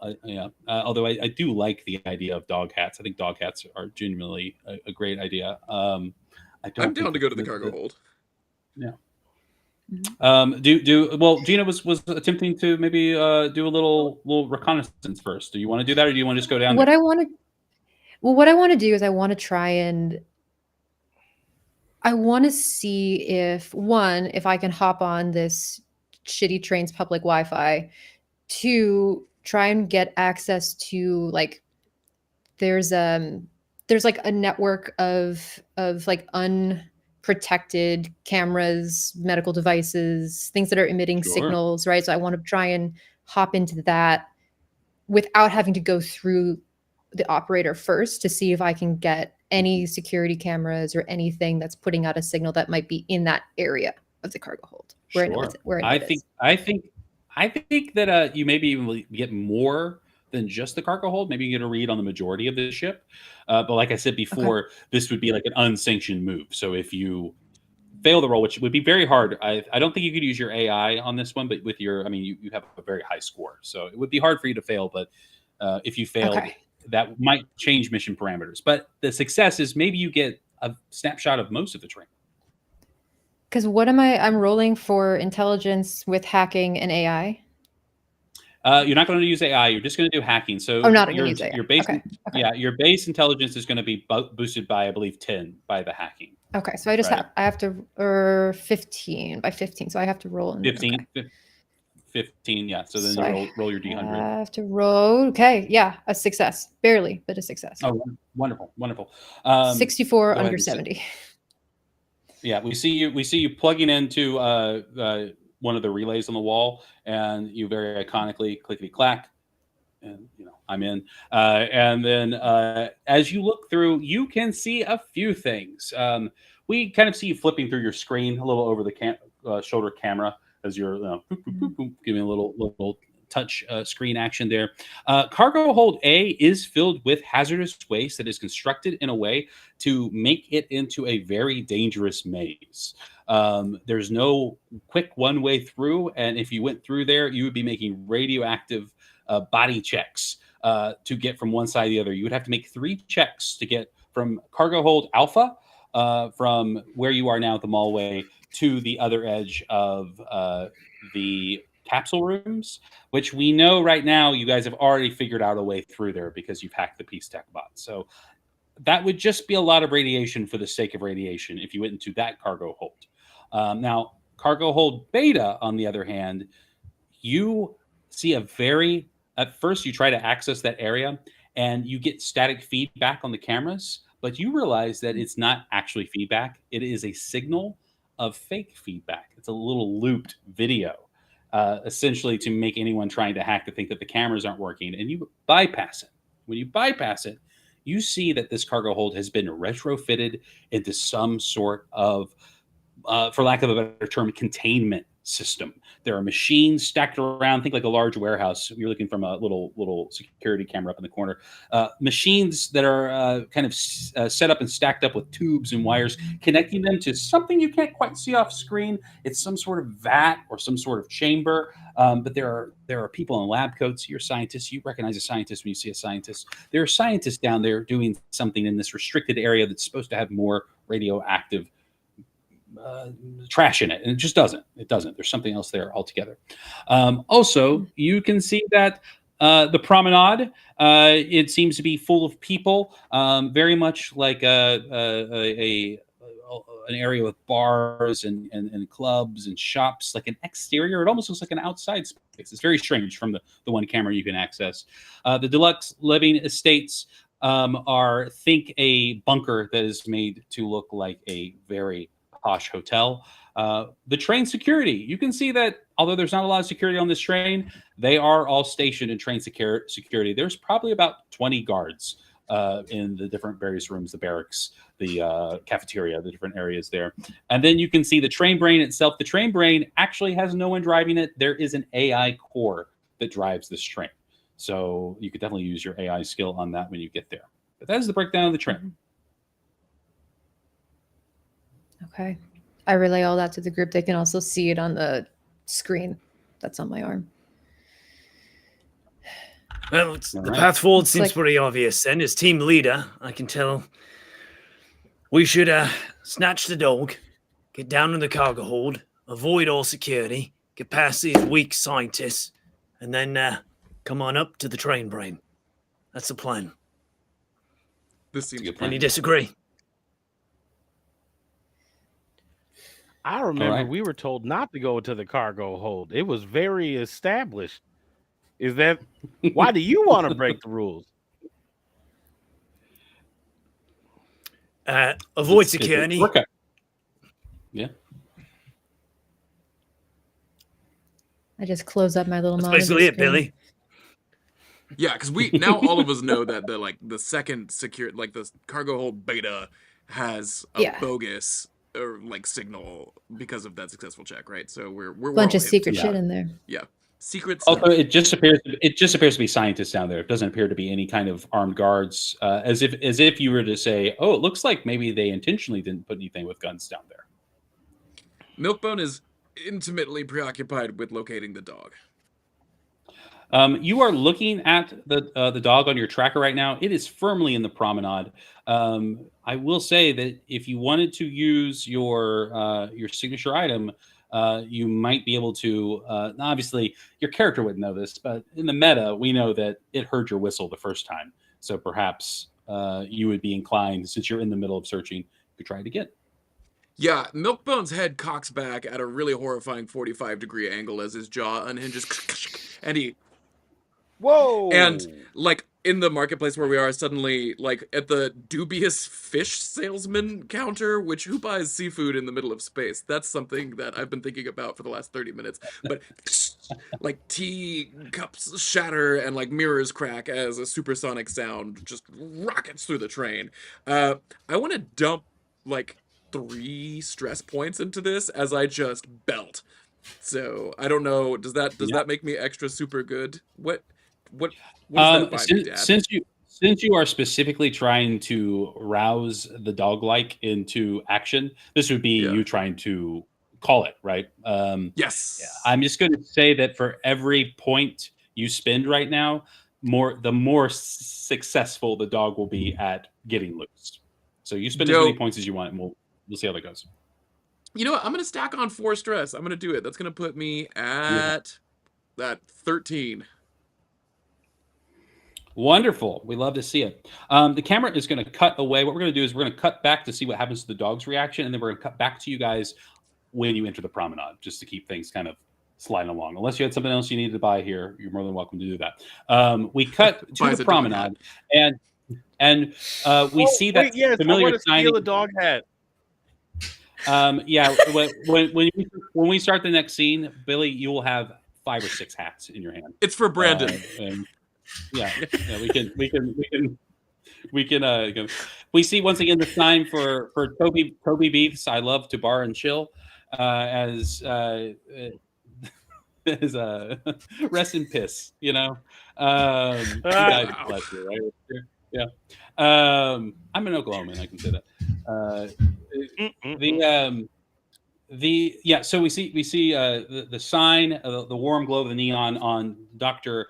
Quaid Hauser's face. As Quaid leans forward this time, we get a good look of him in the camera. He takes off his hat, and we see a glint of sweat off the top of his bald head.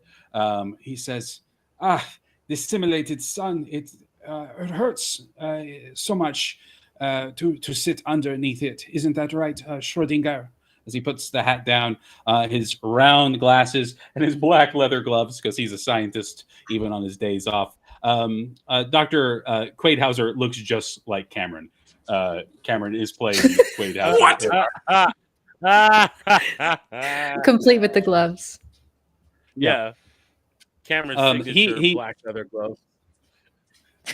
He looks at and he says, he says, you are acting strangely, as the carrier next to him is rounding back and forth. Why do you toss and turn so much? Perhaps you have to piss. I assume you have to piss. He says, all right, one quick piss, then back in your box. That's the best Werner Herzog I can do right now. And he opens the crate, and when he does, the camera pans back, and we now see that there are 4 other people with the doctor, not sitting at the table, even though he's offered the chairs, and there are margaritas waiting for all of them. We see bounty hunters. I'm going to take a second and reveal our bounty hunters, because it wouldn't be a Wages of Sin actual play if we didn't see the titular bounty hunters. We see a quick shot of 4 ne'er-do-wells and scoundrels, and I only had a bit of a glimpse. Or sorry, 4 ne'er-do-wells. I only had a bit of a glimpse of some of the preview material for this. So we do, in fact, see a heavily armored creature standing 7 feet tall, padding locked around it in a way that to imply that the suit that it wears, this padded armor that's laid on top of itself with new reinforced pieces, a character known as the Lobster, never takes his armor off, looks at the camera. And as he sees the dog going out, he has an LED screen on his face that is the only way he can convey emotion because he's always inside of his suit. And we see an emoji for a thumb down as he lets the dog out. And they all write themselves like, don't let the dog out. We also see a skeleton wearing a leather jacket with a like a VR helmet and mask around him. This is a cyborg that got too borged, and now he is basically just bones and robot pieces. His name's Skullfucker. Bones and robot. Yeah, his visor says human, and the back of his jacket says normal. And then next to him in another leather jacket, we see a very robot. This is a early line synth person. No, this is just robot man. He's got a singular eye in the middle, lots of diodes and slick building, and his jacket has buttons all around the back. Very, very punk rock. The back of his jacket says high-tech lowlife. His name's Servo, and he has a big electronic bat. And then the last one with them is a woman with slick black blonde hair, blood red eyes. She seems to be crying blood. And then she's got a Darth Vader style, just like little gas mask that's kind of inserted into her body. She has pipes that run in and out of her. These pipes are pumping her blood. And as they all ready themselves, ready to catch the dog if they have to, she lets out her hand and blood drips out of her hand and forms a whip. A blood whip. And these guys are so much cooler than we are. The dog gets down and very casually walks away, sniffs at something on the floor, eats a little bit, then walks off the patio, and all the bounty hunters step forward, and the doctor says, let him go. He has to poop, and I do not want him to poop near me. He cannot go too far because of the infinity pool. And with that, the dog scampers, and then the whistling, just so persistent, he boom takes off like a beam down the street. All 4 of the bounty hunters look at each other, and they all start running after the dog.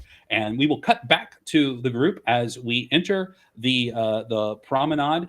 This is a good point we didn't talk about. Are we going to take? Do we need to take bathroom breaks or anything? This might be a good. Or are we just rolling through? Okay. I was expecting Cameron to say something, but instead he just lifted the roof slightly. No, I've got this Gatorade bottle under the desk. We're good. Raising the roof is in fact saying so many things. Well, I slightly lifted.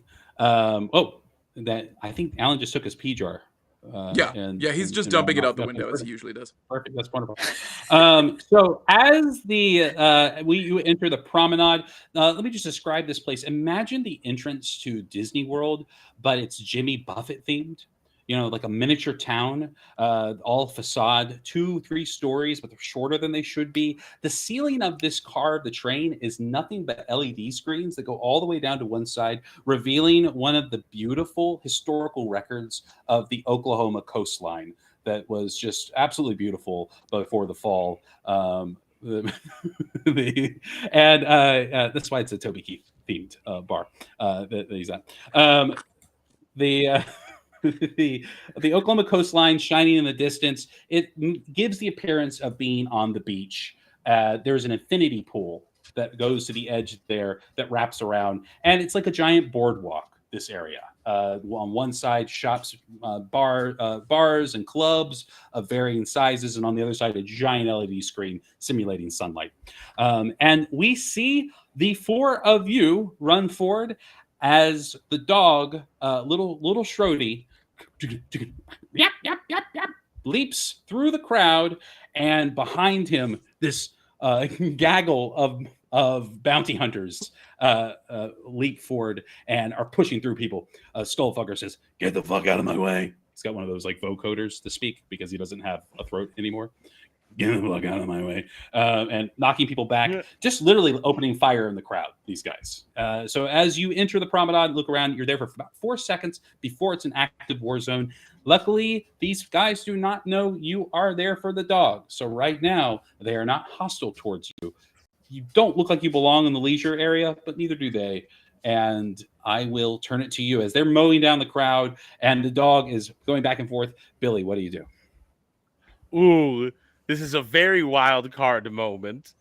And I'm wondering, this is a space train. Is there a way to, like, if there was enough damage at once, would it turn off the gravity of this particular train 100%. to have everybody floating around? Classic space train. Yeah. Classic. Training day. I would like to do that. I would like to jerry rig some zero, like a something to shut off the gravity in this train. So now, while we're all running for the dog, it's just everything is floating in the air, and we have to do it all in zero gravity. Okay. How are you going to shut off the gravity?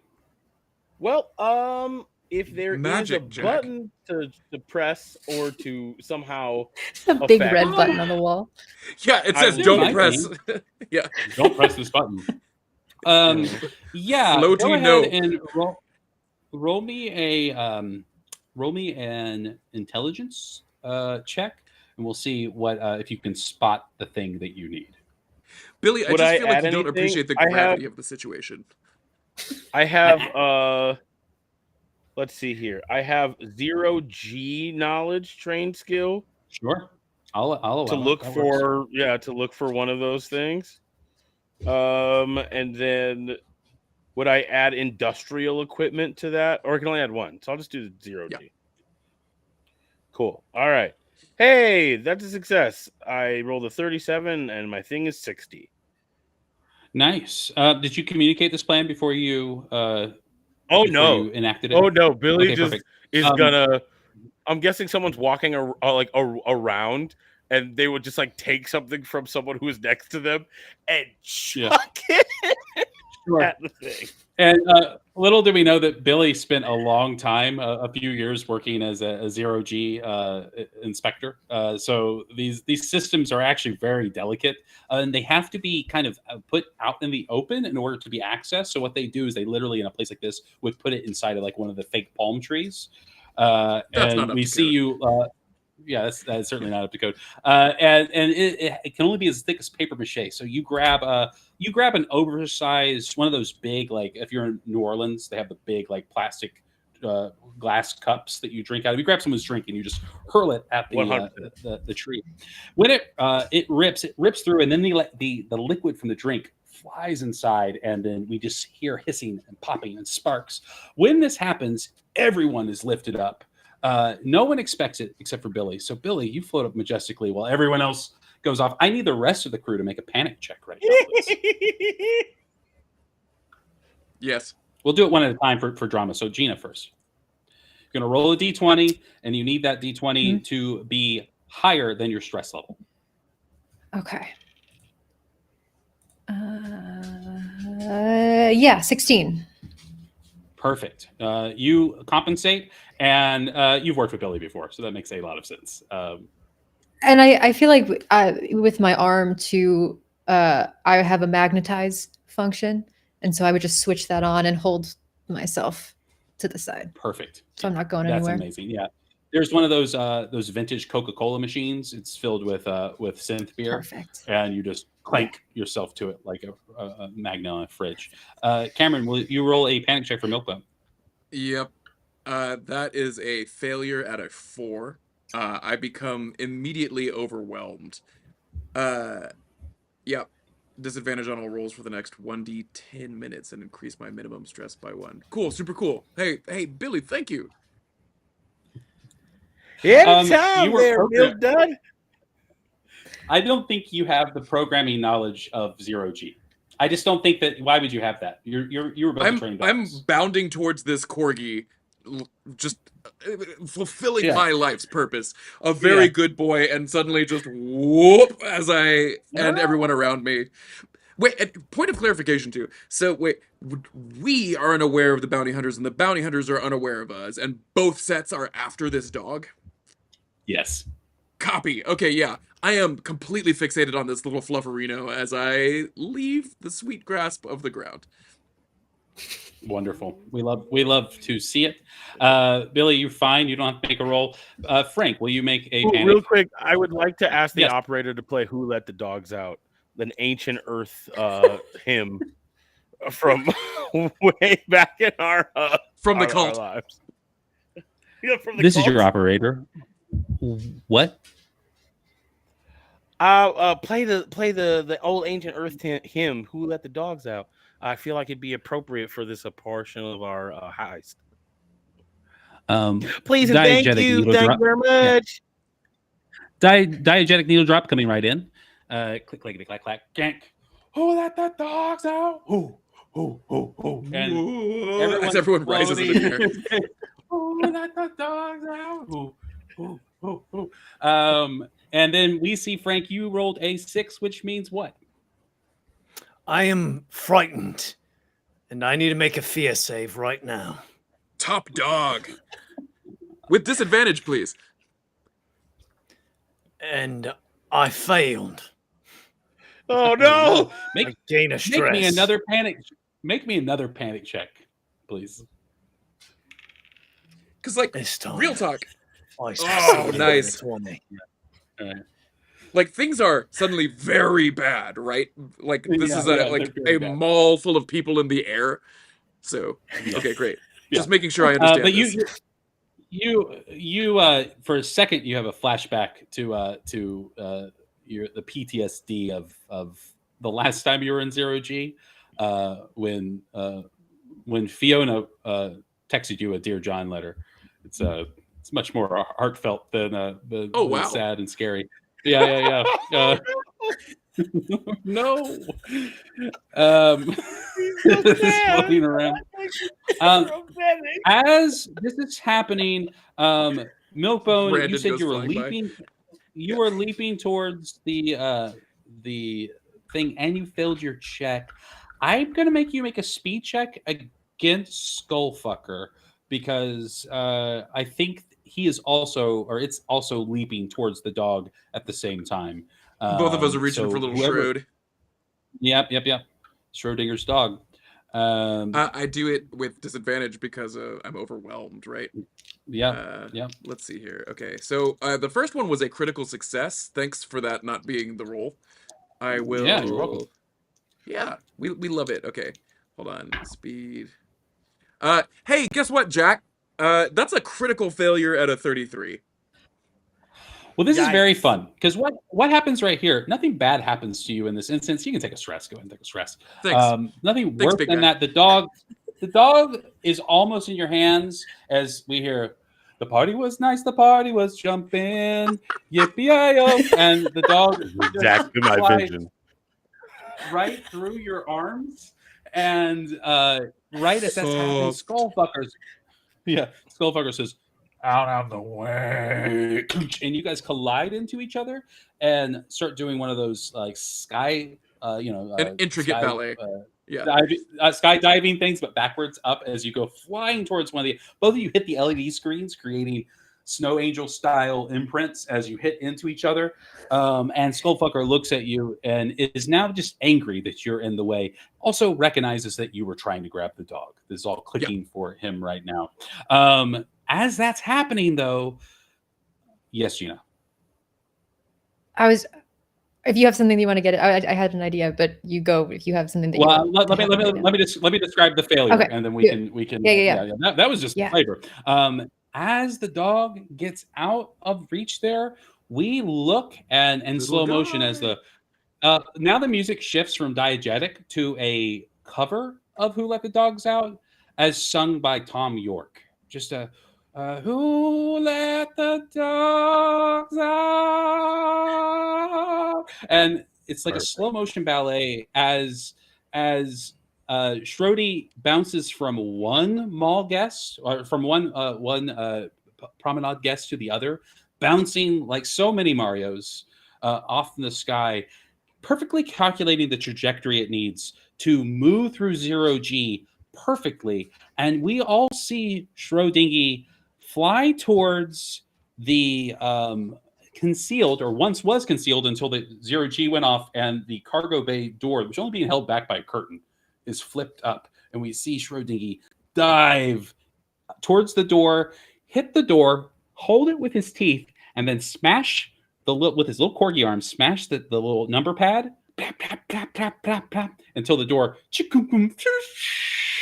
and the door decompresses and opens, slinging Schrody into the cargo bay beneath, and the door behind it, as he gets out free and clear. With that, we see that the bounty hunters are all rounding themselves. Let's see. I think that pretty much everyone except for Blood Rush is going to have disadvantage because of being floating around from this strange setup that you've made for us, Matt. But Blood Rush turns, and she literally has all these pipes and tubes in her body. We see her turn some of these faucets, little faucets like you have on the outside of your house, and blood starts to just push out of exhaust pipes. She is going to use her blood to literally jetpack around the space. She's the leader. She recognizes, let's see.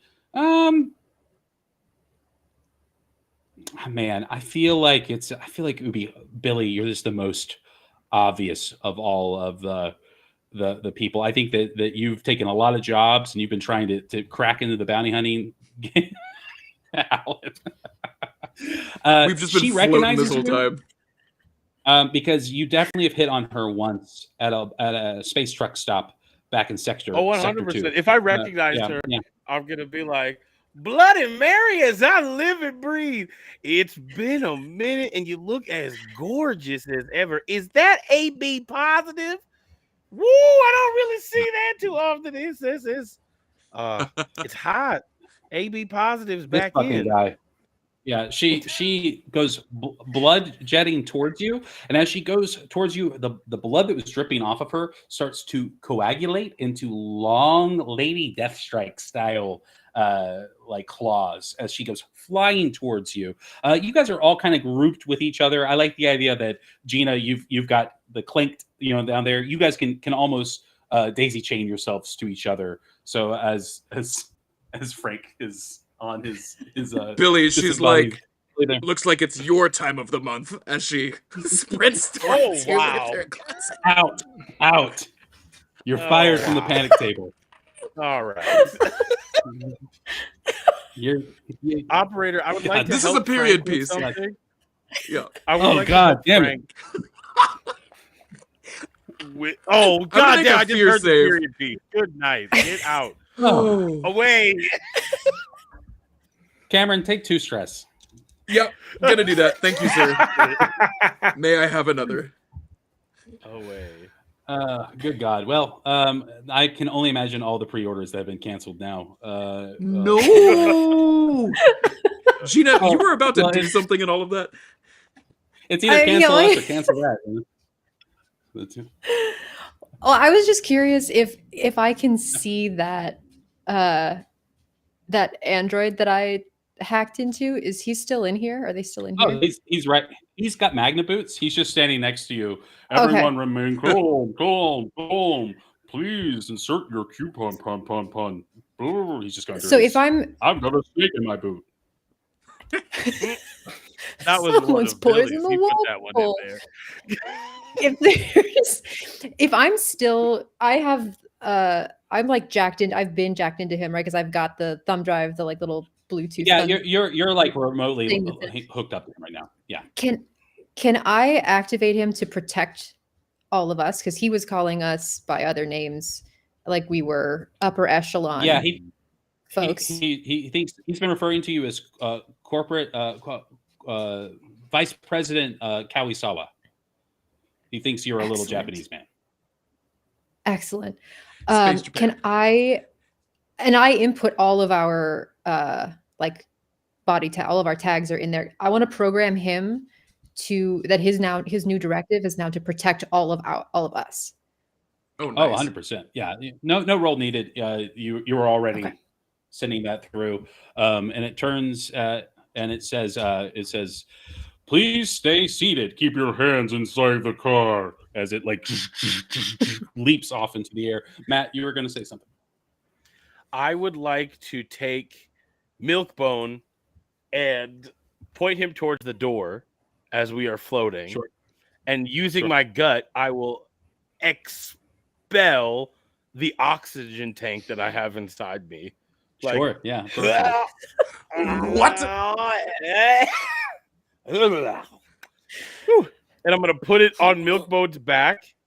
And I will take Frank and put him like a wall and hit the thing, sending Milkbone forward through 0G towards the dog and sending Frank towards the Blood Lady to fight the Blood Lady as Frank is stronger than Beautiful. me. Beautiful. You're going to take 2 stress for regurgitating a oxygen tank.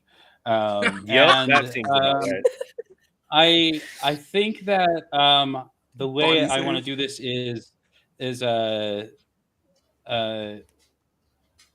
Cameron, make a speed save or speed check.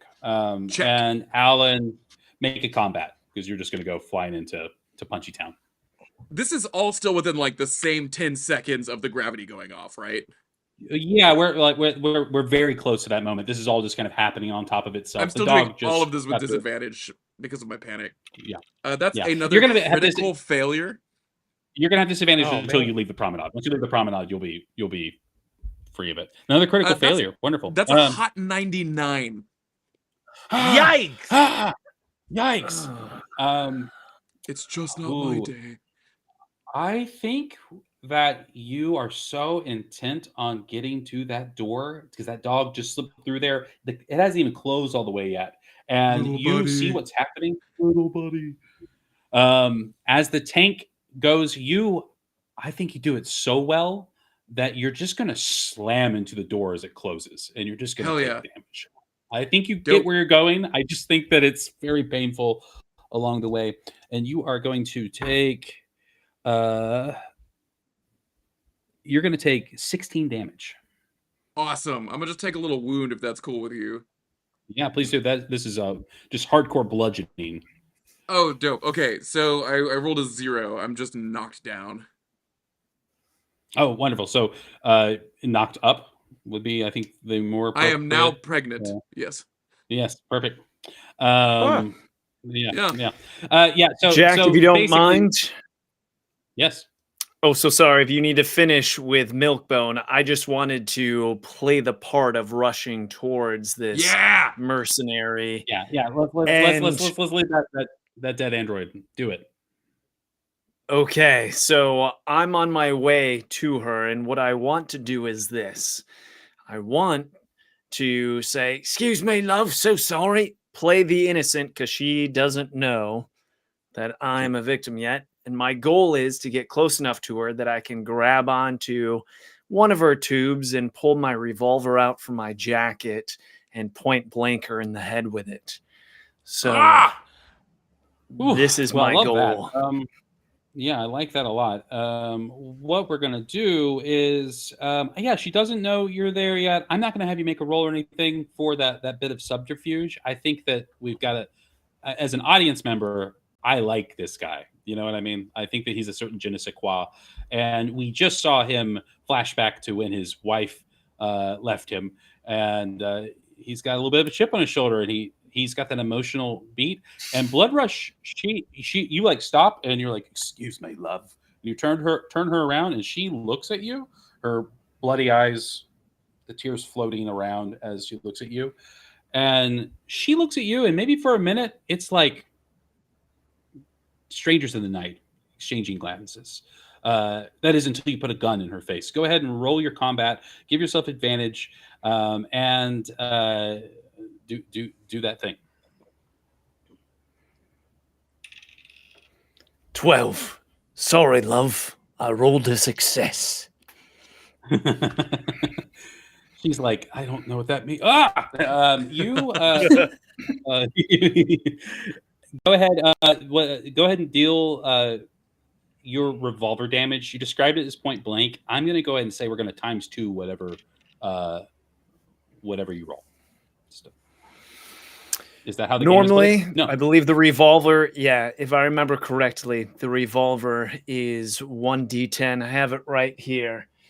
1d10 plus 1 damage. I rolled a 3, so that's going to be 6 if we're going to double. Well, 3 plus 1, 4, so doubling that would be 8. 8 damage. 8 damage. And she has... yeah, you completely blow off her face piece, causing blood to spray around. She is going to take a wound, and her armor is destroyed. She now has disadvantage on everything she does because she's losing blood quickly. She's also going to take 1d10 damage every round because her apparatus is broken. She's bleeding out, which is not good. The irony. Yeah, there you go. Very cool. Love that. So yeah, the force though of that causes you to go flying. So if you'll make a body save for me, please. Am I at disadvantage? Am I close enough to Milkbone? No, you guys are very far apart from each other now. I went flying because of my impromptu jetpack. Yeah, Milkbone's head is lodged in the door over there. Dope. I think that's the best way to Failed. 52. Yeah. 1 stress. Yeah, gained. you go flying directly into the where the infinity pool was. All the water from the infinity pool is now just up in the air. There are people like drowning in midair right now because there's just copious amounts of water being pumped into this room and no gravity to fix it. And you're going to splash into that water. And we'll come back to the stakes of that in a minute. We now can see that Blood Rush is like talking and like trying to speak through her vocoder, and she can't. We see her furiously texting on her little ARM computer towards the rest of them. And Servo says, and they all look at him and they look back at each other, and each of them click on their belts and little jetpacks, and they go flying towards the These guys got jetpacks? cargo. Yeah, of course they have jetpacks. These guys Cool. got jetpacks. That's the whole Dang it. That's the whole They thought point of of Waves of everything. Sin. Okay, here's the thing. I was looking through that little sheet, and it was like, Yeah. these guys are monsters. Was one of the italic texts in there. It was just like, Oh yeah, where's the they- lobster in all of this?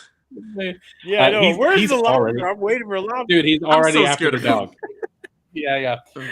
So they all of them are just going to go flying towards the door. The rest of you who want to try to follow them need to make speed checks. Frank, you'll make yours a disadvantage because you are now swimming in 0G. There he goes. I'm knocked down, so I'm tapping out for that round. Yeah. We'll let this resolve, and then you can pop back in. Success. Failure. I got a 13 out of 55. Perfect. 13 out of 55, and Eugenia. I got a 12 under 48. Perfect. Okay. So the two of you like are able to kind of round yourselves about. I like the idea that Billy's been kind of just like Billy's been doing this. Defying fine. It's no gravity, big deal. if you will. Yeah. Holding space. He's holding space right now. Defying gravity. Yeah, as a matter of fact, you come Sing along, everybody at the mall. Defying gravity. You Billy, we Blood see you seeing that, and as you fly by Paragon, you just grab her by one of her fingers and you pull her towards the doorway to further complete the meme. And because this for me, it's just about how many memes can we get in the hour. And you guys head towards the door, and you rendezvous with Milkbone, and they have already made their way through the door. They are downstairs, and when you get to the side here, there is an emergency override button that is inside a paper mache pineapple sconce that's on the wall. This And train. Billy, you just give it a. I mean, it's a theme park world out there. You give it a punch, and you hit the red button inside, and gravity reasserts itself. And we hear John Mayer come in over the little jukebox radio. Gravity taking advantage of me. Yes, Billy it is. was 100% floating like a cartoon towards up high on the windowsill towards Paragon, and then has fallen directly on their face as the gravity has reserved itself. Yeah, as you land right on Milkbone, you knock him right out of the door, so you guys are fine. Yep. With the gravity reasserted, you're all able to collect yourselves, and you can get back up, and you can head down into Cargo Bay Beta after the dog and the bounty hunters, or you could get a margarita, whatever you guys want to do. Frank is What about little old me? Oh, you're fine. The gravity's back. You land in the water. The water all falls down, so you don't crack your head open, which is great. I don't know if it's a graceful dive. I'll let you decide. How graceful are you when you're diving, Alan? The least imaginably so. Belly flop. Everybody Yeah. goes, ooh. Ooh. Yeah. And as the camera kind of lingers on all of you, people are laying their bodies splayed out, necks broken, hanging from the faux street lights in this amusement park style eatery outdoor fake pavilion. And as you all head through the next door, we just hear record skipping, a little Jimmy Buffett, just like wasting away, and then we'll cut to the interior of the lab. So we get into we get a little bit of a smash cut to black, and then the camera is going to rise up from foot level. We are going to see not you guys actually, but we're going to see the corgi. Little Shrody is now sniffing around the lab here, and it seems like he's found something interesting. Remember that like tank or vat or that thing that I described earlier? We now see the camera move up towards it. It is this 10-foot tall vat of some sort of it's a gas in a liquid state, and it's iridescent, and it gives off this kind of like black glow. It is like infused moonlight. It is this like unstable sci-fi bullshit, magic shit. And science. As the corgi is looking at the door there, we see the other the other bounty hunters. They show up. Skullfucker and Servo and Blood Rush and the Lobster. And the Lobster, there's a little corgi emoji, bops on his head, and the rest of them look over, the ones that can speak still. Blood Rush walks up and says, pushing her mouth, every time she speaks, she has to push the apparatus back up. She says, "Just stay there, little dog. Don't move. Get that fucking dog." And they're all starting to move. And as they do, we hear somebody from the group say something to grab everyone's attention. I feel like I don't know who wants to get their attention with a little cunts. Oh, Is that count as one That's of my our one. swear words? I don't know. That's Yeah, one of the words. that's one of them. Yeah. So there was Well, mayonnaise. it depends on where you're watching from. It's true. Yeah. To our Scottish Yeah. viewers, it's whatever. Yeah, our viewers in Australia will be fine with that. And they all turn and they all look at each other and literally roll their eyes. They're like, these fucking guys. You guys are standing up on We're a such metal losers. platform of stairs that are like leading down this space. The scientists that are in this area are put off by all the guns and cybernetically enhanced individuals, and they're all kind of moving around like, "Don't touch that doll! No, no, no! You can't!" And then the camera is going to pan back to the corgi, and the corgi is looking not at you, not at the guards, but almost quite literally at the audience itself, as its little paw is dangling over some sort of emergency release valve. And for a second, you swear that corgi gives a little bit of a wink, and then click, is going to press his paw down on the emergency release, causing this vat to open up forward and the liquid to rush out over it, coating it in condensed moonlight as it warps its form and its frame and its body. The corgi lets out a mighty What? as the liquid infuses inside of this thing. Arms, humanoid arms, start to push out of its corgi chest, What? ripping around, and till it has 6 limbs. Its dog face starts to create a point, a furry, fuzzy point, and 6 sets of serrated teeth, like eyelids, open up on each side, revealing these teeth. And as it opens its mouth to let out another howl, this time we hear 6 like harmonizing dissonant sounds, like a bagpipe of werewolves. Like a bagpipe of werewolves. Yes. Try that one. And as it lets out this horrible scream, it doubles, triples, quadruples in size, grabs a scientist, shoves it through its mouth, rips it in half as it transforms into a, what did I call it? Big friend. I'm good at that. A moon wolf.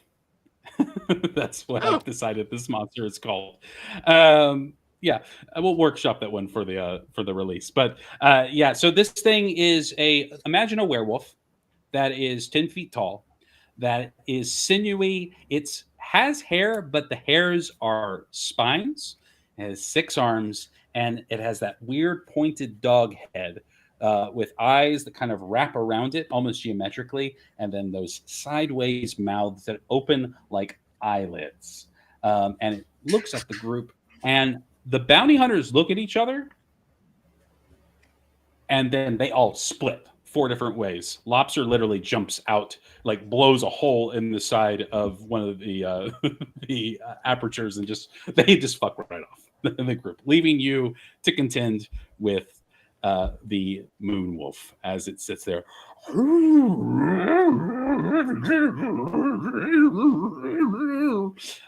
And it starts to move forward. It is no longer that corgi, but it seems like maybe that corgi no shit alive anymore. I think that that it very maliciously wanted to kill as many people as it could on its way out from its tortured existence as a sentient dog. Real quick, and does it still have its same brain? Yeah, because right now the data on the brain is still there. You would those have no goods reason need to get got. You have no reason to assume that it wouldn't. As a matter of fact, in its enhanced form, maybe the brain might survive posthumously. You know what I mean? Like, who's to say? But if you don't act soon, it's probably going to hurt somebody. Yes, Alan. I believe, Milkbone, this is your job. You're the dog whisperer. Have at it, sir. Yeah. You're on, Milkbone. This is your job. Do it. Easy there, boy. And I simply approach. In fact, Frank, like, I love that you said that because Jack, if it's cool with you, I just rolled a sanity save and absolutely failed it. Yeah. So, wonderful. Yeah. This could be the worst thing you've ever seen. Shh. Easy. And I simply begin to approach this abomination, having completely failed my sanity save as I walk forward. Sure. Yeah. That's a unique situation because you are trained to handle these things. You're programmed to handle these things, but you are kind of malfunctioning. I want you to make a mind save for me. Okay. You mean like another sanity save? Yes. Wait, is there not a mind save? Nope. Am I making Sanity, up saves? fear, body. Yeah. Fear. I just failed my sanity, so you just failed your sanity. Okay, well then yeah. So you walk up to this thing, and it comes up to you, and you're like, "Come here," and it's going to go up to you, and for a moment, it lowers its weird, almost polyhedral head with the serrated blades flipping around, and presents its throat to be scratched. Do you scratch it? yes, unequivocally. Who's a good Wonderful. boy? Who's the goodest boy? I'm doing my routines the way I was programmed to do them. 100%. 100%. Yeah. I need you to make a body save at disadvantage, please. Yes, sir. I'm standing Yes, right behind Milkbone during this. I just want it to be said. Thanks, team Okay, leader. right behind him. Perfect. Yeah, body save at disadvantage. Hey, I mean, is this even a surprise that I'm failing these at this point? My stress is at 17. Yeah. Oh no. Good boy. And as the camera pans back, right now, you're kind of blotted out by the shadowy back of this thing, and as it leans back and you're left in frame, we just see you continuing to pet with your phantom limbs, as it just literally your hand went through one of its mouths, out the other side, and then its head spun as it ripped off your limbs. You now have no arms. Thank you. Whoa! Yeah, I'm just gonna take a little automatic wound. Yeah, go ahead and take a wound. All right. You don't have Would to that roll be for anything gore because and you lost your arm. massive, or would that be bleeding? I don't think you need to take actually roll on that because you've lost both your arms. I think that is the Cool. Yeah. Yes, Alan. Alan knows. He made Teach us. I don't know the answer to that. I just want to say my next move, if I may, Okay, perfect. Yeah, is go ahead. taking my stun knuckles and using them to shove Milkbone into the Moonwolf as I'm electrifying him, using him as a conductor to electrify his predator, Yeah. Moonwolf. Go for it. Just trying to do the old punchy punch. Well, more like a nudgy nudge, if you will. Because I want him for sure to be fully electrocuted, stun style. Because I don't want to touch this thing, but he's already touching it, so I might as well touching it, make it an electric touch. Yes. Oh, and you're doing it through Milkbone. Oh yeah, I'm only touching Milkbone here. That's great. Right. I'm going to give. It reminds me of when I used to grab. I'm sorry. It reminds me of when I used to grab an electric fence and grab my brother, and it would go through me and hit my brother. It's like that, except instead of it hitting my brother, it's hitting the Moonwolf. That's me going. How you used to do it? Where is your brother?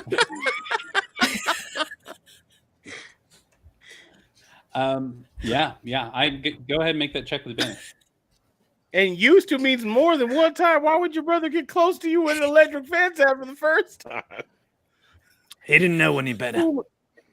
Fool me once, shame on you. Oh my god! Oh my god! It's a 66 critical failure. Why wouldn't that plan have worked? That was such a good plan. It was such a good plan. Only to roll 66. How many stress do you have, Frank?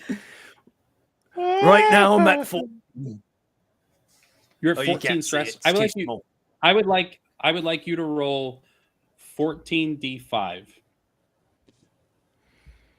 14d5 on the way. You're gonna take half of that damage. Cameron's gonna take all of that damage, and the dog is gonna take all of that damage. Okay. First roll 3. Hey, thanks everyone for joining the stream. That's it for me. Good night. Milkbone out. 9. And how many did you say? 4 or 5? I said 15. 14. What? One for every stress. Jack! Oh, 14. Oh, Yeah. Oh, all right. Well, okay. Jack, what? We're dead. We're dead. If that's the case. Jack! He critically failed. Critically failed. Yeah. Do I roll a death save on this, or is that just we're done here?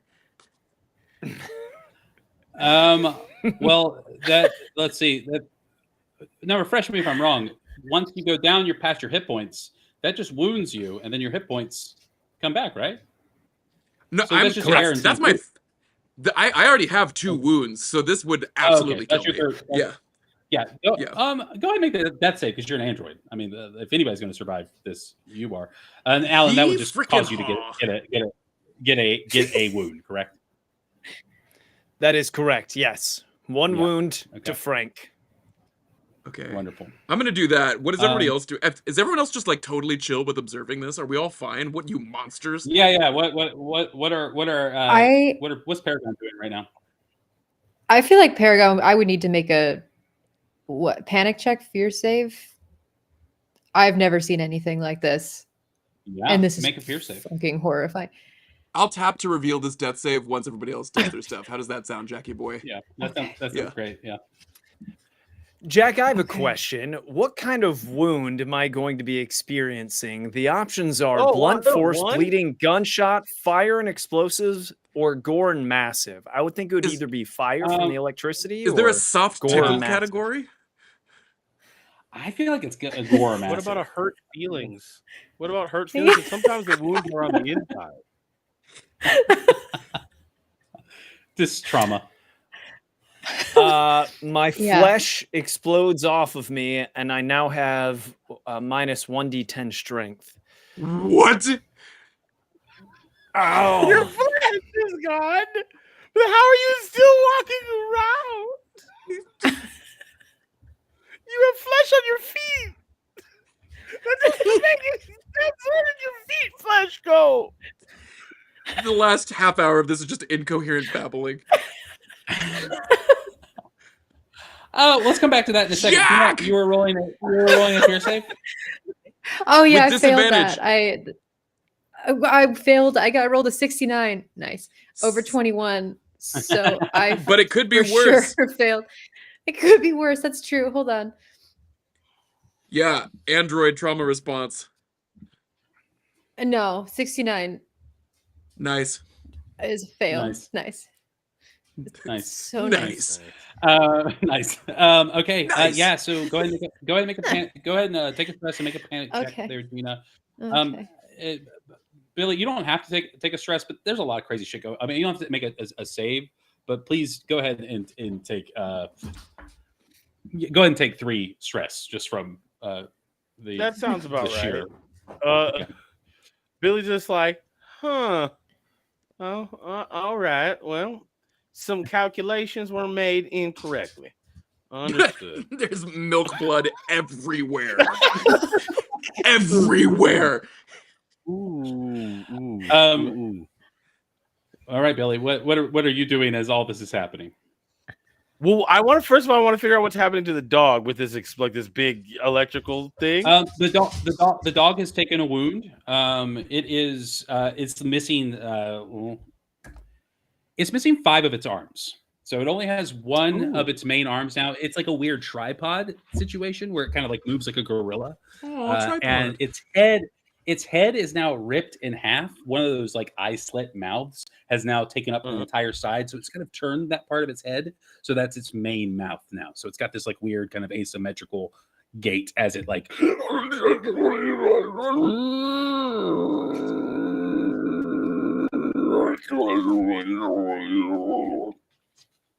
something like that. Just something like that. Heard. That's all. Something like that. Just a little I of the think old that. Billy B. Holiday is what's around us. Oh, it's a crazy like scientific mad. It's a mad scientist lab that's set up ad hoc inside this place. Whatever your brain can imagine. within reason. Well, okay. So Billy has blown up a lot of things and set a lot of fires in various places. And one thing that Billy is aware of is that most labs have fire suppression, like big cold jets that come out from from the ceiling or something or whatever. So Billy would think that if someone were to get those to be active, we could like at the very least hit it with some things, fog so we cannot be seen, and try to find a way to get out of here. Right on. So I think Billy would shout to Paragon, seeing how Frank is currently melting and Milk Mode is mostly milk soup at the moment, to find a way to trigger the thing somehow. Bad dog. Sure. Jack into the mainframe. Yep, that's what Billy would say. Billy would be like, Gotta gleam Miss the Perry, cube. anytime you could probably think about maybe helping us out. I know the fire suppression might be a very great way to create a little atmosphere for apparently our quartet that has now become a very lovely twosome. It just meanwhile, is Frank screaming or not while this is happening? That's what I want to know. No, I'm used to pain. And I say, ouchie, wouchie, Flesh.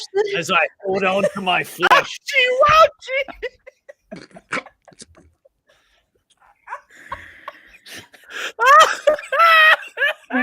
What's holding your organs in, Grin? This is your operator. How's it going, guys? Operator, I believe Ouchie, I've been wouchie. Not disconnected. good. Oh, it's so bad. I'm having a How'd wonderful you must time. be so funny. This is when we learned that this is Frank's third set of synthetic skin. This is not the first time this has happened to him. Ouchie, wouchie. Paragon, did you do a thing before I make Paragon's Yeah, I about rolled- to, Paragon's about to. Yeah. You're doing a hacker. I'm gonna hack, but I have a new condition now from my panic check. I'm a coward. I'm a coward now, so I must make a fear save to engage in any sort of violence or to flee. But I'm not doing either of those things right now because Billy is yelling at me to jack into the mainframe. So that's what I'm gonna do, and I'm just gonna ignore all of the milk blood and the screaming and the flesh that has exploded off of Frank's body.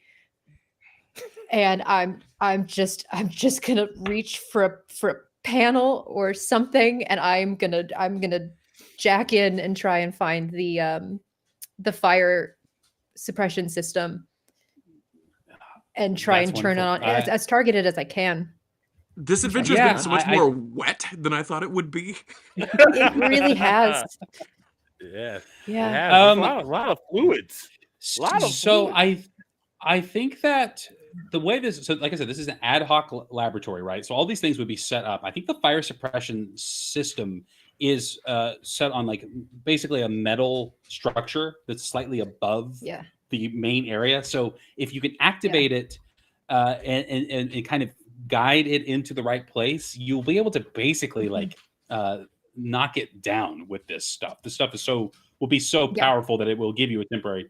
So I think that you do have to make the check, but I don't think you have disadvantage. Okay. I don't think you're doing any of the things that would constitute that. So you find the panel and you start doing your thing. So make that roll.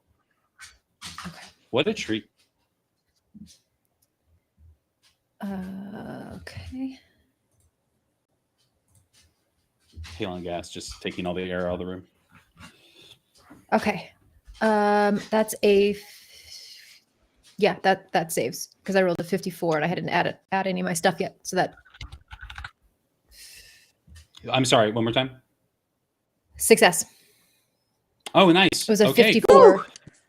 Very under, cool. At least 70. So the machine activates and there's these large tanks and it starts pumping out what is just this super high pressure gas that pushes this thing down, and literally it's like hail and gas, but instead of taking the the oxygen out of the room. It takes the gravity out of the space, so it basically makes the dog super dense. Just pushes it down to the ground, and you guys have Classic science. The length of this tank. Yeah, you know me, big scientist guy. You have the extent of this tank. I really lean into the phi of the sci-fi. Yeah, totally. The extension of this tank to kind of reposition yourselves and figure what's going on. Right now, it is temporarily incapacitated, giving you the moment to form a new plan, check on Milkbone, see if there's some skin lying around. You have, we'll say, you have. I've got a timer right here. I'm going to give you until this thing. Let's say. Oh, isn't the robot going to blow up at some point? Yeah, you guys have 23 minutes until the robot blows up. So I'll tell you what, we're going to give it until this timer says 13. I'm going to give you 10 minutes of real time to figure out a solution to this problem before the fire suppressant is knocked out. It's literally just like, and the thing can't even make its horrible yells right now. I think maybe this is the best time for us to check on Milkbone. Milkbone, sorry. How are you? The smell of the cooked android fluid that you supercharged with your knuckles clogs any other sense as I just twitch and splutter on the floor, saying, "Good boy." And just kind of crawl as best I can on the floor towards the moon wolf, still trying to do my duty. Is this it? Do I tap the death save reveal? Tap the death save. All right, let's do it. Let's see what's going on here. Boop. Wait. Obey me. Oh. 2. I am unconscious and dying. I die in 5 rounds without intervention. That's not bad. I'll take that. That's not bad. How much of you is left? I'm a sturdy boy. So what? How much of you is left? I would imagine that. So I have my bicep areas down to the elbows remains. So I've had my arms ripped off and I've been badly electrocuted. Right. I think there's a huge chunk missing out of the back of my synthetic ceramic skull. And just viscera, and just for fun, I think a lot of whatever androids have in their midsection has exploded out from between my legs a little bit, and is just dragging behind me, tubes and goop. So yeah, I'm just kind of, I've party popped in both directions, and yeah, now I'm still trying to talk, but my own goopy android organs are blocking my ability to really communicate. Wonderful. I do want to take a moment and say I abdicate leadership to Paragon. You have no skin. Oh You shit! have no flesh. Okay. That's so Okay. crazy. Um, Okay. Can I try and do some sort of a medicine check using my artificial intelligence knowledge and knowledge of robotics or computers? Yeah, I think that makes sense. To see if I can reconnect some things to at least stop him from milk bleeding out. Matt just had his hand up for a second. So Matt, did you have Milk something milk before bone. Yeah. Milk. Before she does this medicine check? Billie Holiday, as Paragon is standing there trying to figure out what is I can see the wheels turning. Billy is going to softly kick, because I'm guessing the other mercenaries are gone, right, or dead. Oh, they left. They left. We never got to know the lobster's deal. Yeah. No. Yeah, we don't have to buy the book. Okay. Watch the film. And in that case, Billy is just going to take off his big cowboy hat and he'll put it over his heart, looking over Milkbone, and be like, "Milk Dud, I wanted to be, if no one told you this, I just wanted to make sure I told you this. It has been an absolute honor and a pleasure working with you. As far as coworkers go, honestly, I thought we connected the most. It is clear our rapport has been nothing short of spectacular. The witty repartee, you know all that. It would be a shame to lose your big, beautiful robot brain, where all of your information is stored in your robot brain and maybe put somewhere else, like in a giant space train. If we could find someone who could take one bit of digital information and pass it to another bit of digital information storage area, I'm sure we could maybe save your mind, not so much your body. But unfortunately, monster during this speech. The monster is being suppressed by fire suppressant. Oh, that's right. That's right. Yeah, that's right. My bad. Billy is saying that. Yeah. Billy is saying this, looking at not looking at Paragon, but making it very clear that Billy B. Holiday thinks that Paragon should take Milkbone's brain and put it in the train to save Milkbone's life. Brain. Because Milkbone is a robot brain.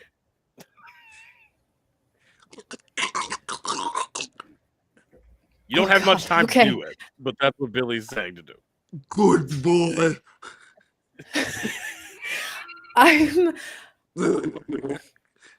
Oh God. Okay.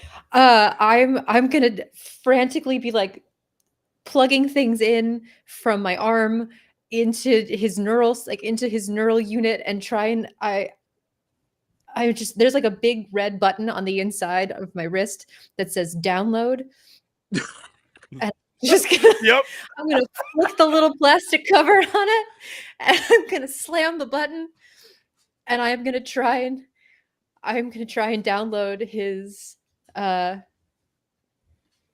essence into my memory core. And as I do that, I'm just gonna say, absolutely terrified, "You're not gonna get sliced today, Milkbone.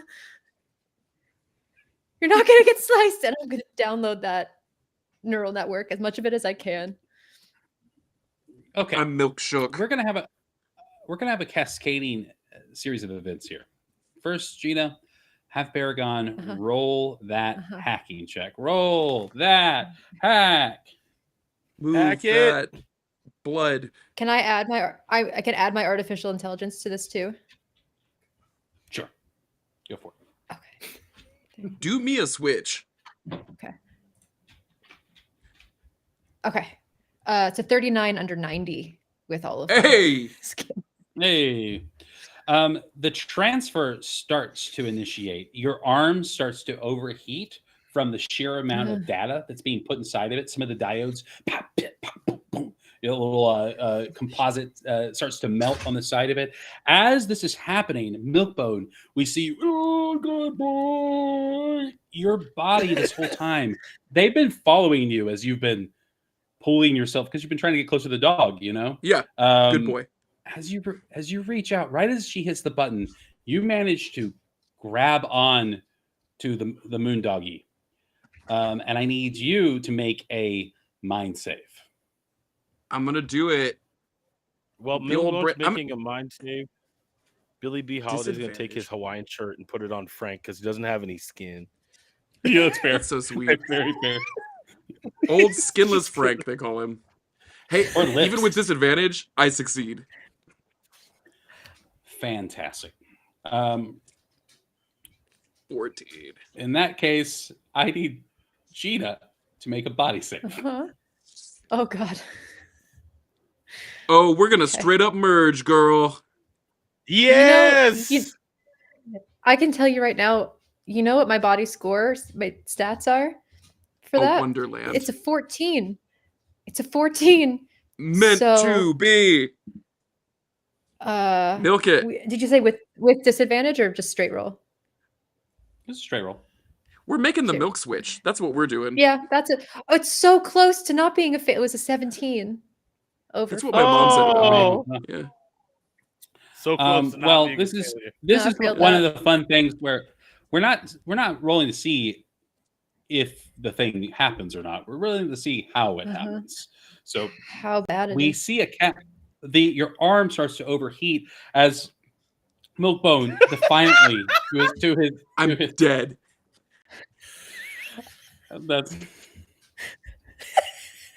He has no skin. He has no but he has a skin. wiser. Oh yeah.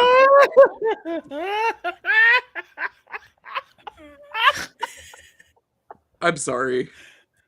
I like that you literally took yours off and then he put one on. It's kind of like you just reached through the internet and gave him your shirt. They're sitting next to each other. Yeah, they're sitting next to each other. Oh, that was perfect. Good job. Wow. Wow, I love that. This game. Yeah. Okay. So the arm overheats. The android moves forward. Good boy. Puts the hand on the suppressed moon doggy, and as it lets out what's left of what can whimper, we see Milkbone's eyes light up. Gina's eyes light up. I'm sorry, Paragon's eyes light up, and also the moon doggy's ring of eyes all light up as all three of their brains get crammed into Paragon's data matrix. Yes. The hard drive that is hardwired into your brain. All three of those things now are inside of you. Cerberus. Cerberus. Yep. The Cerberus operator. Cerberus protocol initiated. And way too with chill about that, as long as the job gets done, I do not care. I get paid by the hour.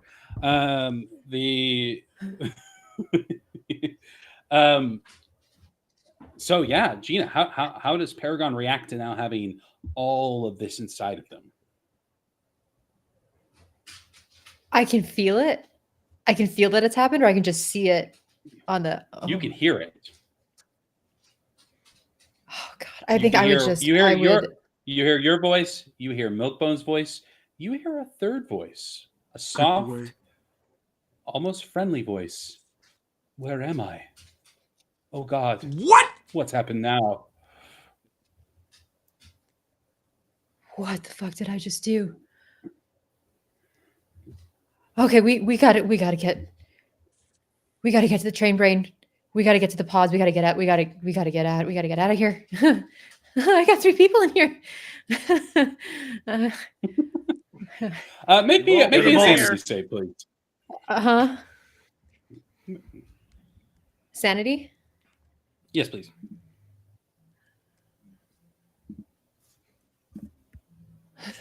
Fail. 61 over Go ahead and 55. roll a panic check, please. Yeah. Yeah. Yeah. Nicholas Casorio in the chat says, Success. "Got milk." What did you roll? Success. 17. Hey. Wow. Yeah. Everything's fine. You keep your shit together. You push that shit down. You sort out the voices that matter and the voices that don't. You're going to put that third little voice deep inside an encrypted file so that you can make sure you can still deliver the package. The voice, as you're putting it away, says, "Oh, wait, 1 minute, miss. If I may..." File stored. As the Corgi's brain patterns are locked away. And just leaving the two of you, of course, Milkbone now showing up as a digital form on your little wrist-mounted computer that you have. So, Cameron, still feel free I to really talk. hope that like a little, like the little Tamagotchi Beep boop. Beep boop. illustration. Yeah. He's just now like bouncing around on the little LED screen. He's just pixels. Yeah. Oh, I have to feed him. 8-bit version of Milkbone and the Corgi in the display together. Oh. If you don't clean up his digital poop, he will fly away. He pooped.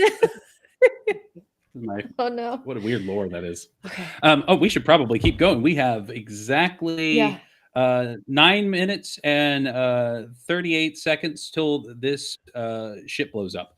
We cut to the peace tech guy. He is now has made his way to the security wing, where now like the whole train's in a cacophony. He's just walking past, and we see him position himself at a very precarious point. Both of his hands, you had already programmed him to work towards a point of extreme stress on the ship.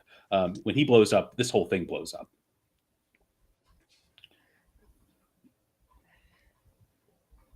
Let's get a move So do we on. want to cut directly? Do we want to cut direct? Well, if you get to the train brain, there are escape pods, which was your exit plan to begin with. Yeah. Yeah. We Yes, gotta yes, get to ma'am. the escape pods. Oh, I guess I wouldn't know this.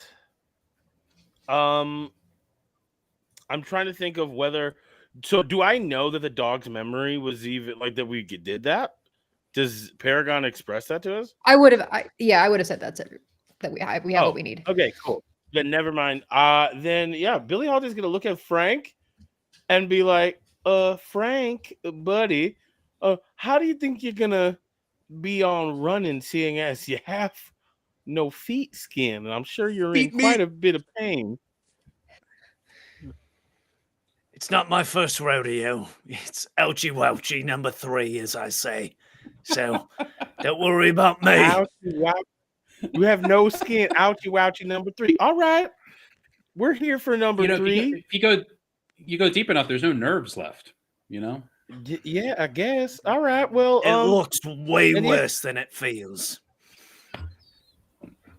What? I believe that, Frank. I do. Yeah, all right. It does look really bad. Like really, really bad. Just, yeah. Nothing phases. You want to put. Yeah. You want to put some sort of boots on or something, so you're not leaving bloody footprints. Oh wait, okay. Exactly in the way that we're supposed to be going. We got boots. Is there like a dead scientist in the room? I will get the dead scientist shoes. Yeah. Just throw those boots on there. Perfect. Right. Shoes. All right, I guess you I'm look team like lead a now. 10.5 wide. I have freakishly small feet, so it's going to reduce my coordination a bit. But they're even smaller now, hold on. Frank. Yeah, just kidding. He grabs other shoes. Yeah. I'm gonna find a small foot scientist, and get them your shoes so you can run with us. Yep. All right, we gotta roll out. Let's get a move to the pods. You got it, boss. Let's go. All right. So have a fun time being here on the train when it explodes. we cut to the exterior of the train brain. At this point, there's pandemonium. There are, when the bounty hunters left, some of them ripped holes in some of the structure of the train. There are people's bodies being jettisoned outside of the train. The guards have all but given up.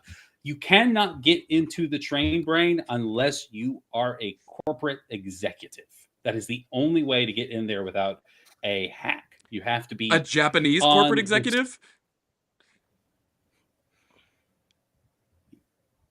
Yeah, that would work. Yeah. Yeah. I'm just gonna plug in my scan my little card or my ID tag or whatever it is that they're. I'm gonna plug all this in there. Yeah. Okay. And as soon as I plug in the last one and the door's open, I just say, "We're in." Every we've been in a lot. Every time. Paragon gets in her car. We're in. Paragon, it's a Unix system. We're in. It's a Unix system. I know this. Puts on the pants in the morning. We're in. We're in. Oh. I got a reservation. We're in. Click. We're in. Nobody made you make her a Japanese businessman. You did this to yourself. Yeah. That's fair. That's fair. Well, yeah, okay. So yeah, the door opens right up, and the train brain, as you walk in, ding doom bum, gives a little chime to notify that it's on. It is just like a imagine an Alexa, right? Like the little soft round pyramid shape. It's just that, but it's the size of a person. It's just this big, like it looks like a diffuser. Like you could put oil inside of it, and it would make the room look nice. It glows softly, and it starts speaking to you in Japanese, which we all see in the audience as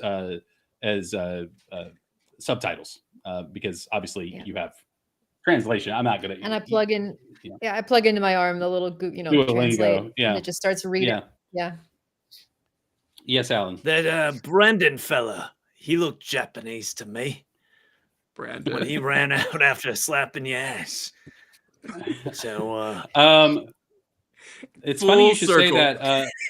Brandon pops his head and he's like, "Hey, what are you guys doing?" No, as he. It's my cuddle buddy from earlier on in the day.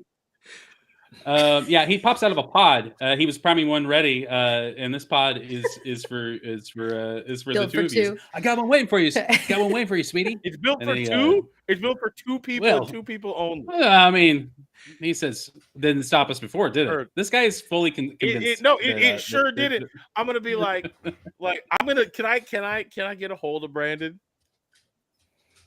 Oh yeah. Of course. Like physically? I would like to physically get my hold hand at the small of his back, and I'd like to hold Brandon in like a loving embrace. Sure.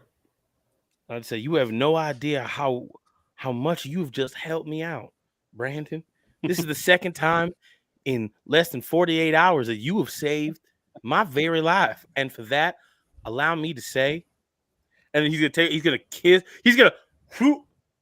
no, like lipstick. Yeah.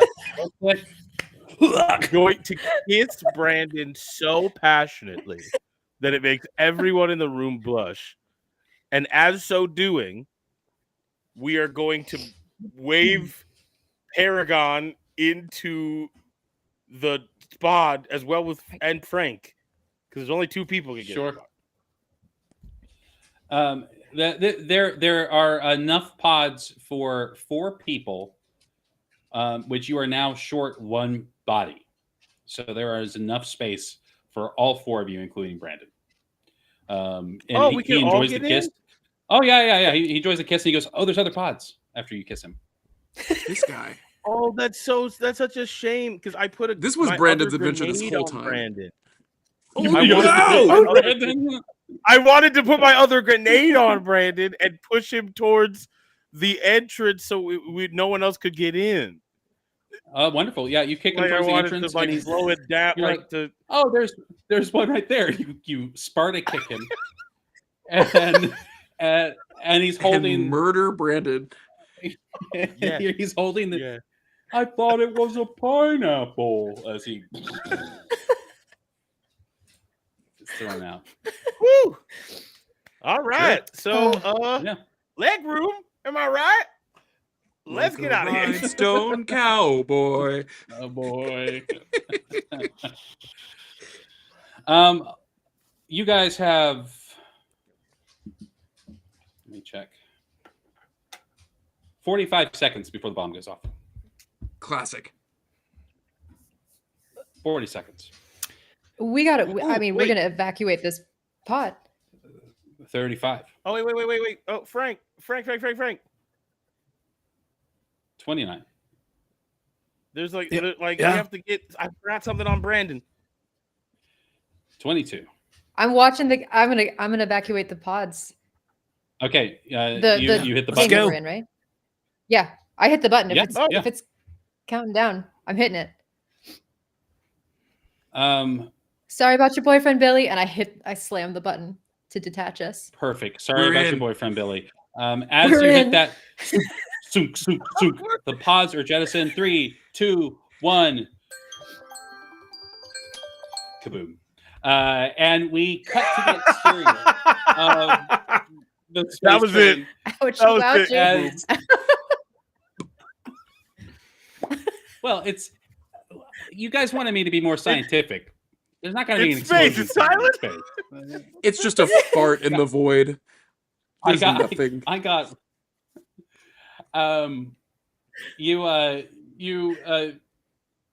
We see just this explosion, this ripple, this wave that emanates from the ship one car, then the next, then the next, then the next, as a chain reaction of unforeseen circumstances. This thing's very old. It was very poorly made. It was on its last leg. All it needed was one good push to be a very big explosion.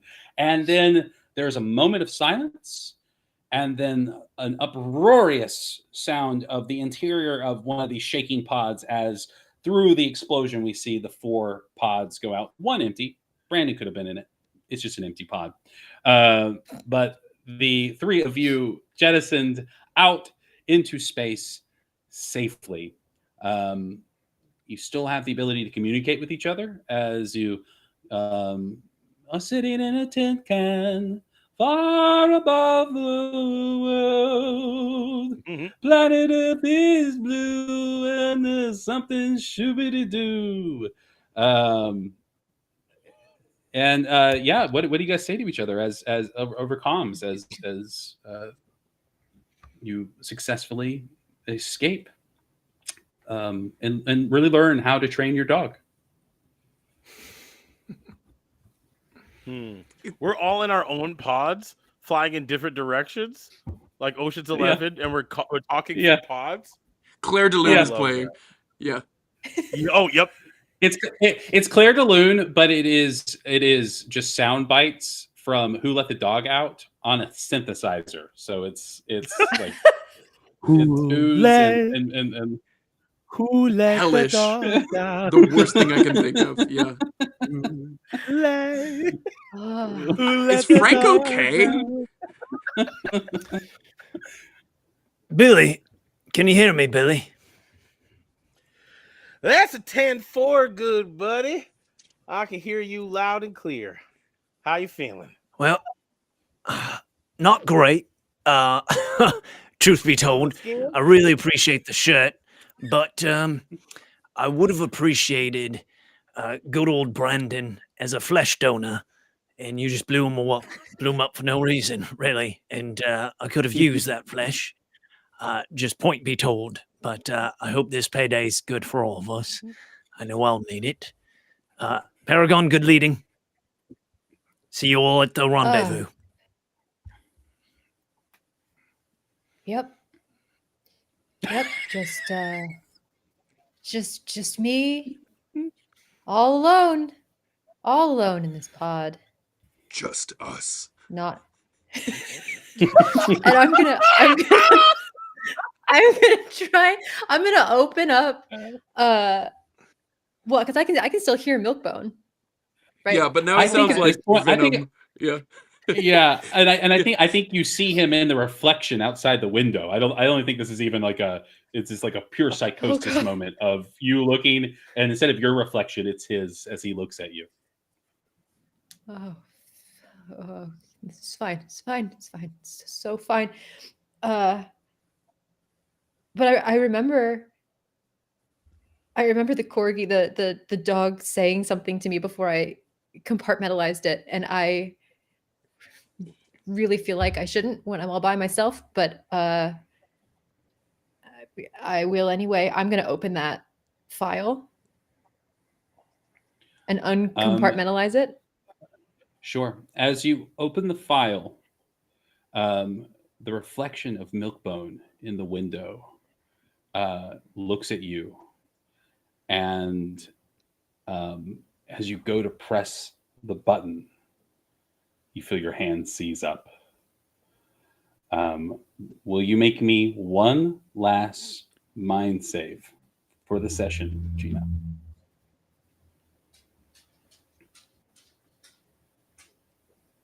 Sanity or fear? Sanity. Yeah, I keep saying mine. Let's do sanity.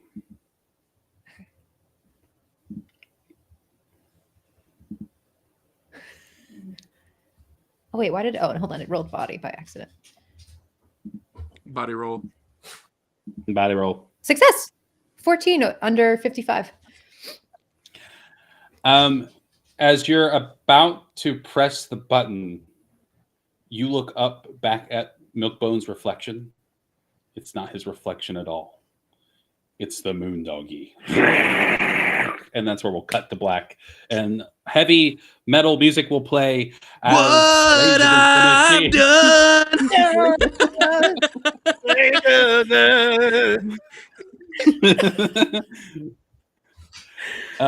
And that will be where we end our session, my friends, with a nice little cliffhanger.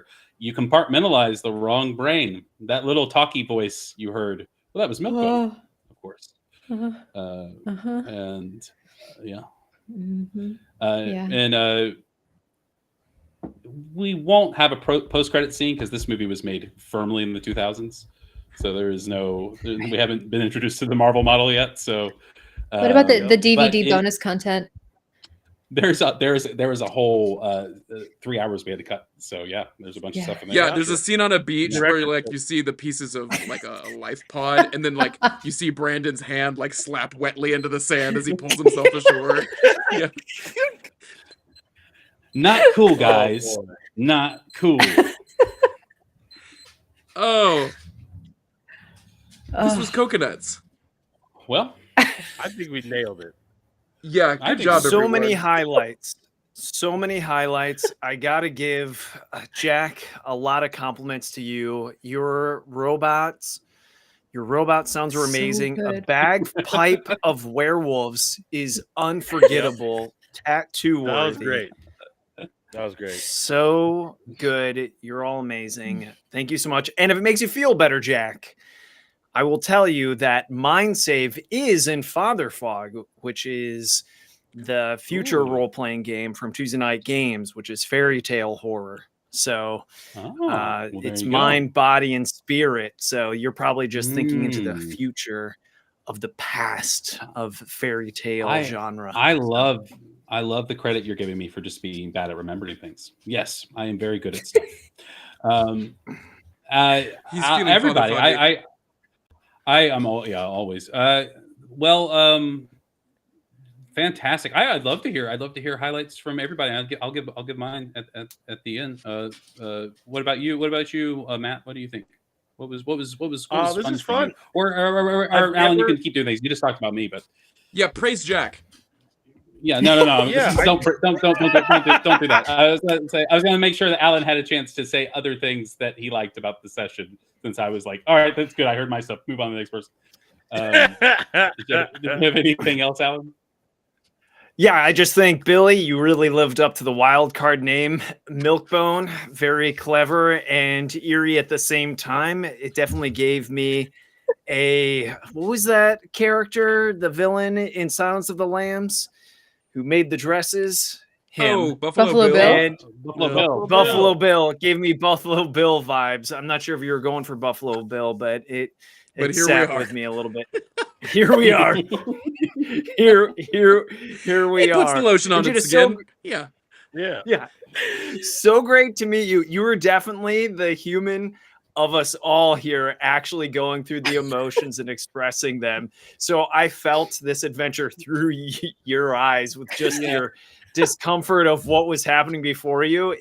Seemed sincerely genuine coming from you. So I don't know if you're playing the role or if it was sincerely disgust, but it came through. So thank you so much for being a part of this adventure tonight. The heart and soul of our crew by far. I do want to open it up to our guests as far as Nerdy and Gina goes. There's plenty of Mothership stuff to talk about, but y'all got anything cool going on you want to plug here at the end of the stream? Oh yeah. Well, I guess yeah. I guess I can plug. I'm doing Godkiller Balance right now through Blackwater D&D. It is it's a very intimate duet RPG on the Godkiller system. It's out right now wherever pods are cast through Blackwater D&D. It's fantastic. I'm biased, but I think it's really good. We have an incredible cast, including guest players such as just some casual ones. Some casual ones. We've got Christian Navarro, Tim Carlson, Cody Heath, Luis Carrazzo, Anjali Bimani, Brennan Lee Mulligan, Matt Mercer, and Abria Iyengar. Incredible performers. Christian Carlson, I don't know if I named him as well.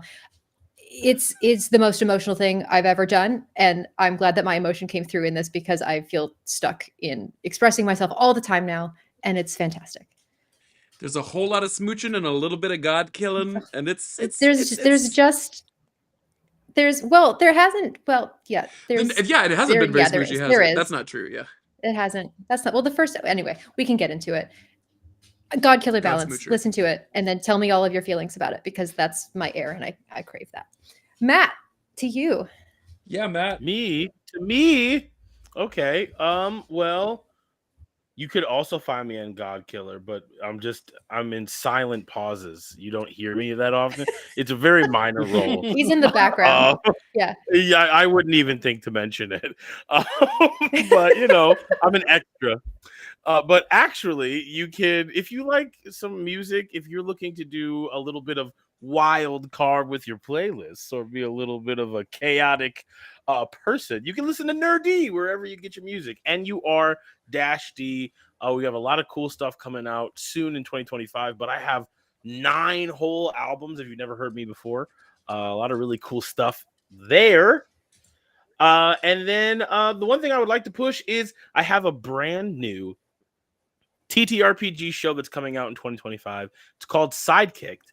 It is using the Mask, a new generation system, and it's a brand new AP, which we're taking live action role playing as well as some scripted elements, character bits, things that the players don't know, things that the audience will know. It's going to be a lot more like a show than a TTRPG. I'm really excited. Think Teen Titans meets Invincible. I'm really excited about it. So sidekick.show on Instagram. You can follow us, learn about the characters, and be excited for the drop in 2025. That is such a good name. That is such a good name. Thank you. I love that. I also love Mass. It's such a good system. Alan, did we miss anything about... Sorry. Yeah. Did we miss anything about Plug-in Mothership Month? Are there any tasty details that we dropped at the beginning of this thing, or should we just plow right back into it as far as here at the end of the... He said not completing a sentence. You're muted, Alan. I thought that was a great example of what you did, bringing in some of the mercenaries that you can find in Wages of Sin. And that is the main thread between all of these other wonderful projects from independent publishers that have come along this Mothership family, if you will. And so if you like that, you're going to love not just Wages of Sin, but all these other projects that we have going on in Mothership Month. And I think you did a great job of mentioning that in the beginning. And I think it's a great way to dovetail it at the end as well. So thank you so much, Cameron. I appreciate you. Hey, yeah, thanks for being here, Alan. I really appreciate it. Check out all of the Mothership Month projects. Wages of Sin. Thanks for hosting us on the page. Check out Dog Eat Dog. And hey, hold on for Father Fog, as well as if you're feeling kooky, if you got friends, if you like maybe running into a dresser in the middle of the night, play Werewolf in the Dark, because you're just a goofball if you haven't. That's from Tuesday Night Games, and I love it. If you ever want that feeling of falling down the stairs with a bunch of friends, you're in the right place to play Werewolf in the Dark. It's a hoot and a holler. Friends, thank you for joining us. Spend all of your money on all of the backer kits. That's your duty. That's we got you. That's buy our timeshare. We love each of you in rabid, feral ways. Thank you so much for your participation and the insane things you've said in the chat. A round of applause for Jack Panic. Well done on How to Train Your Dog. Yeah, I'm just gonna take us out to sea. Thank you and good night.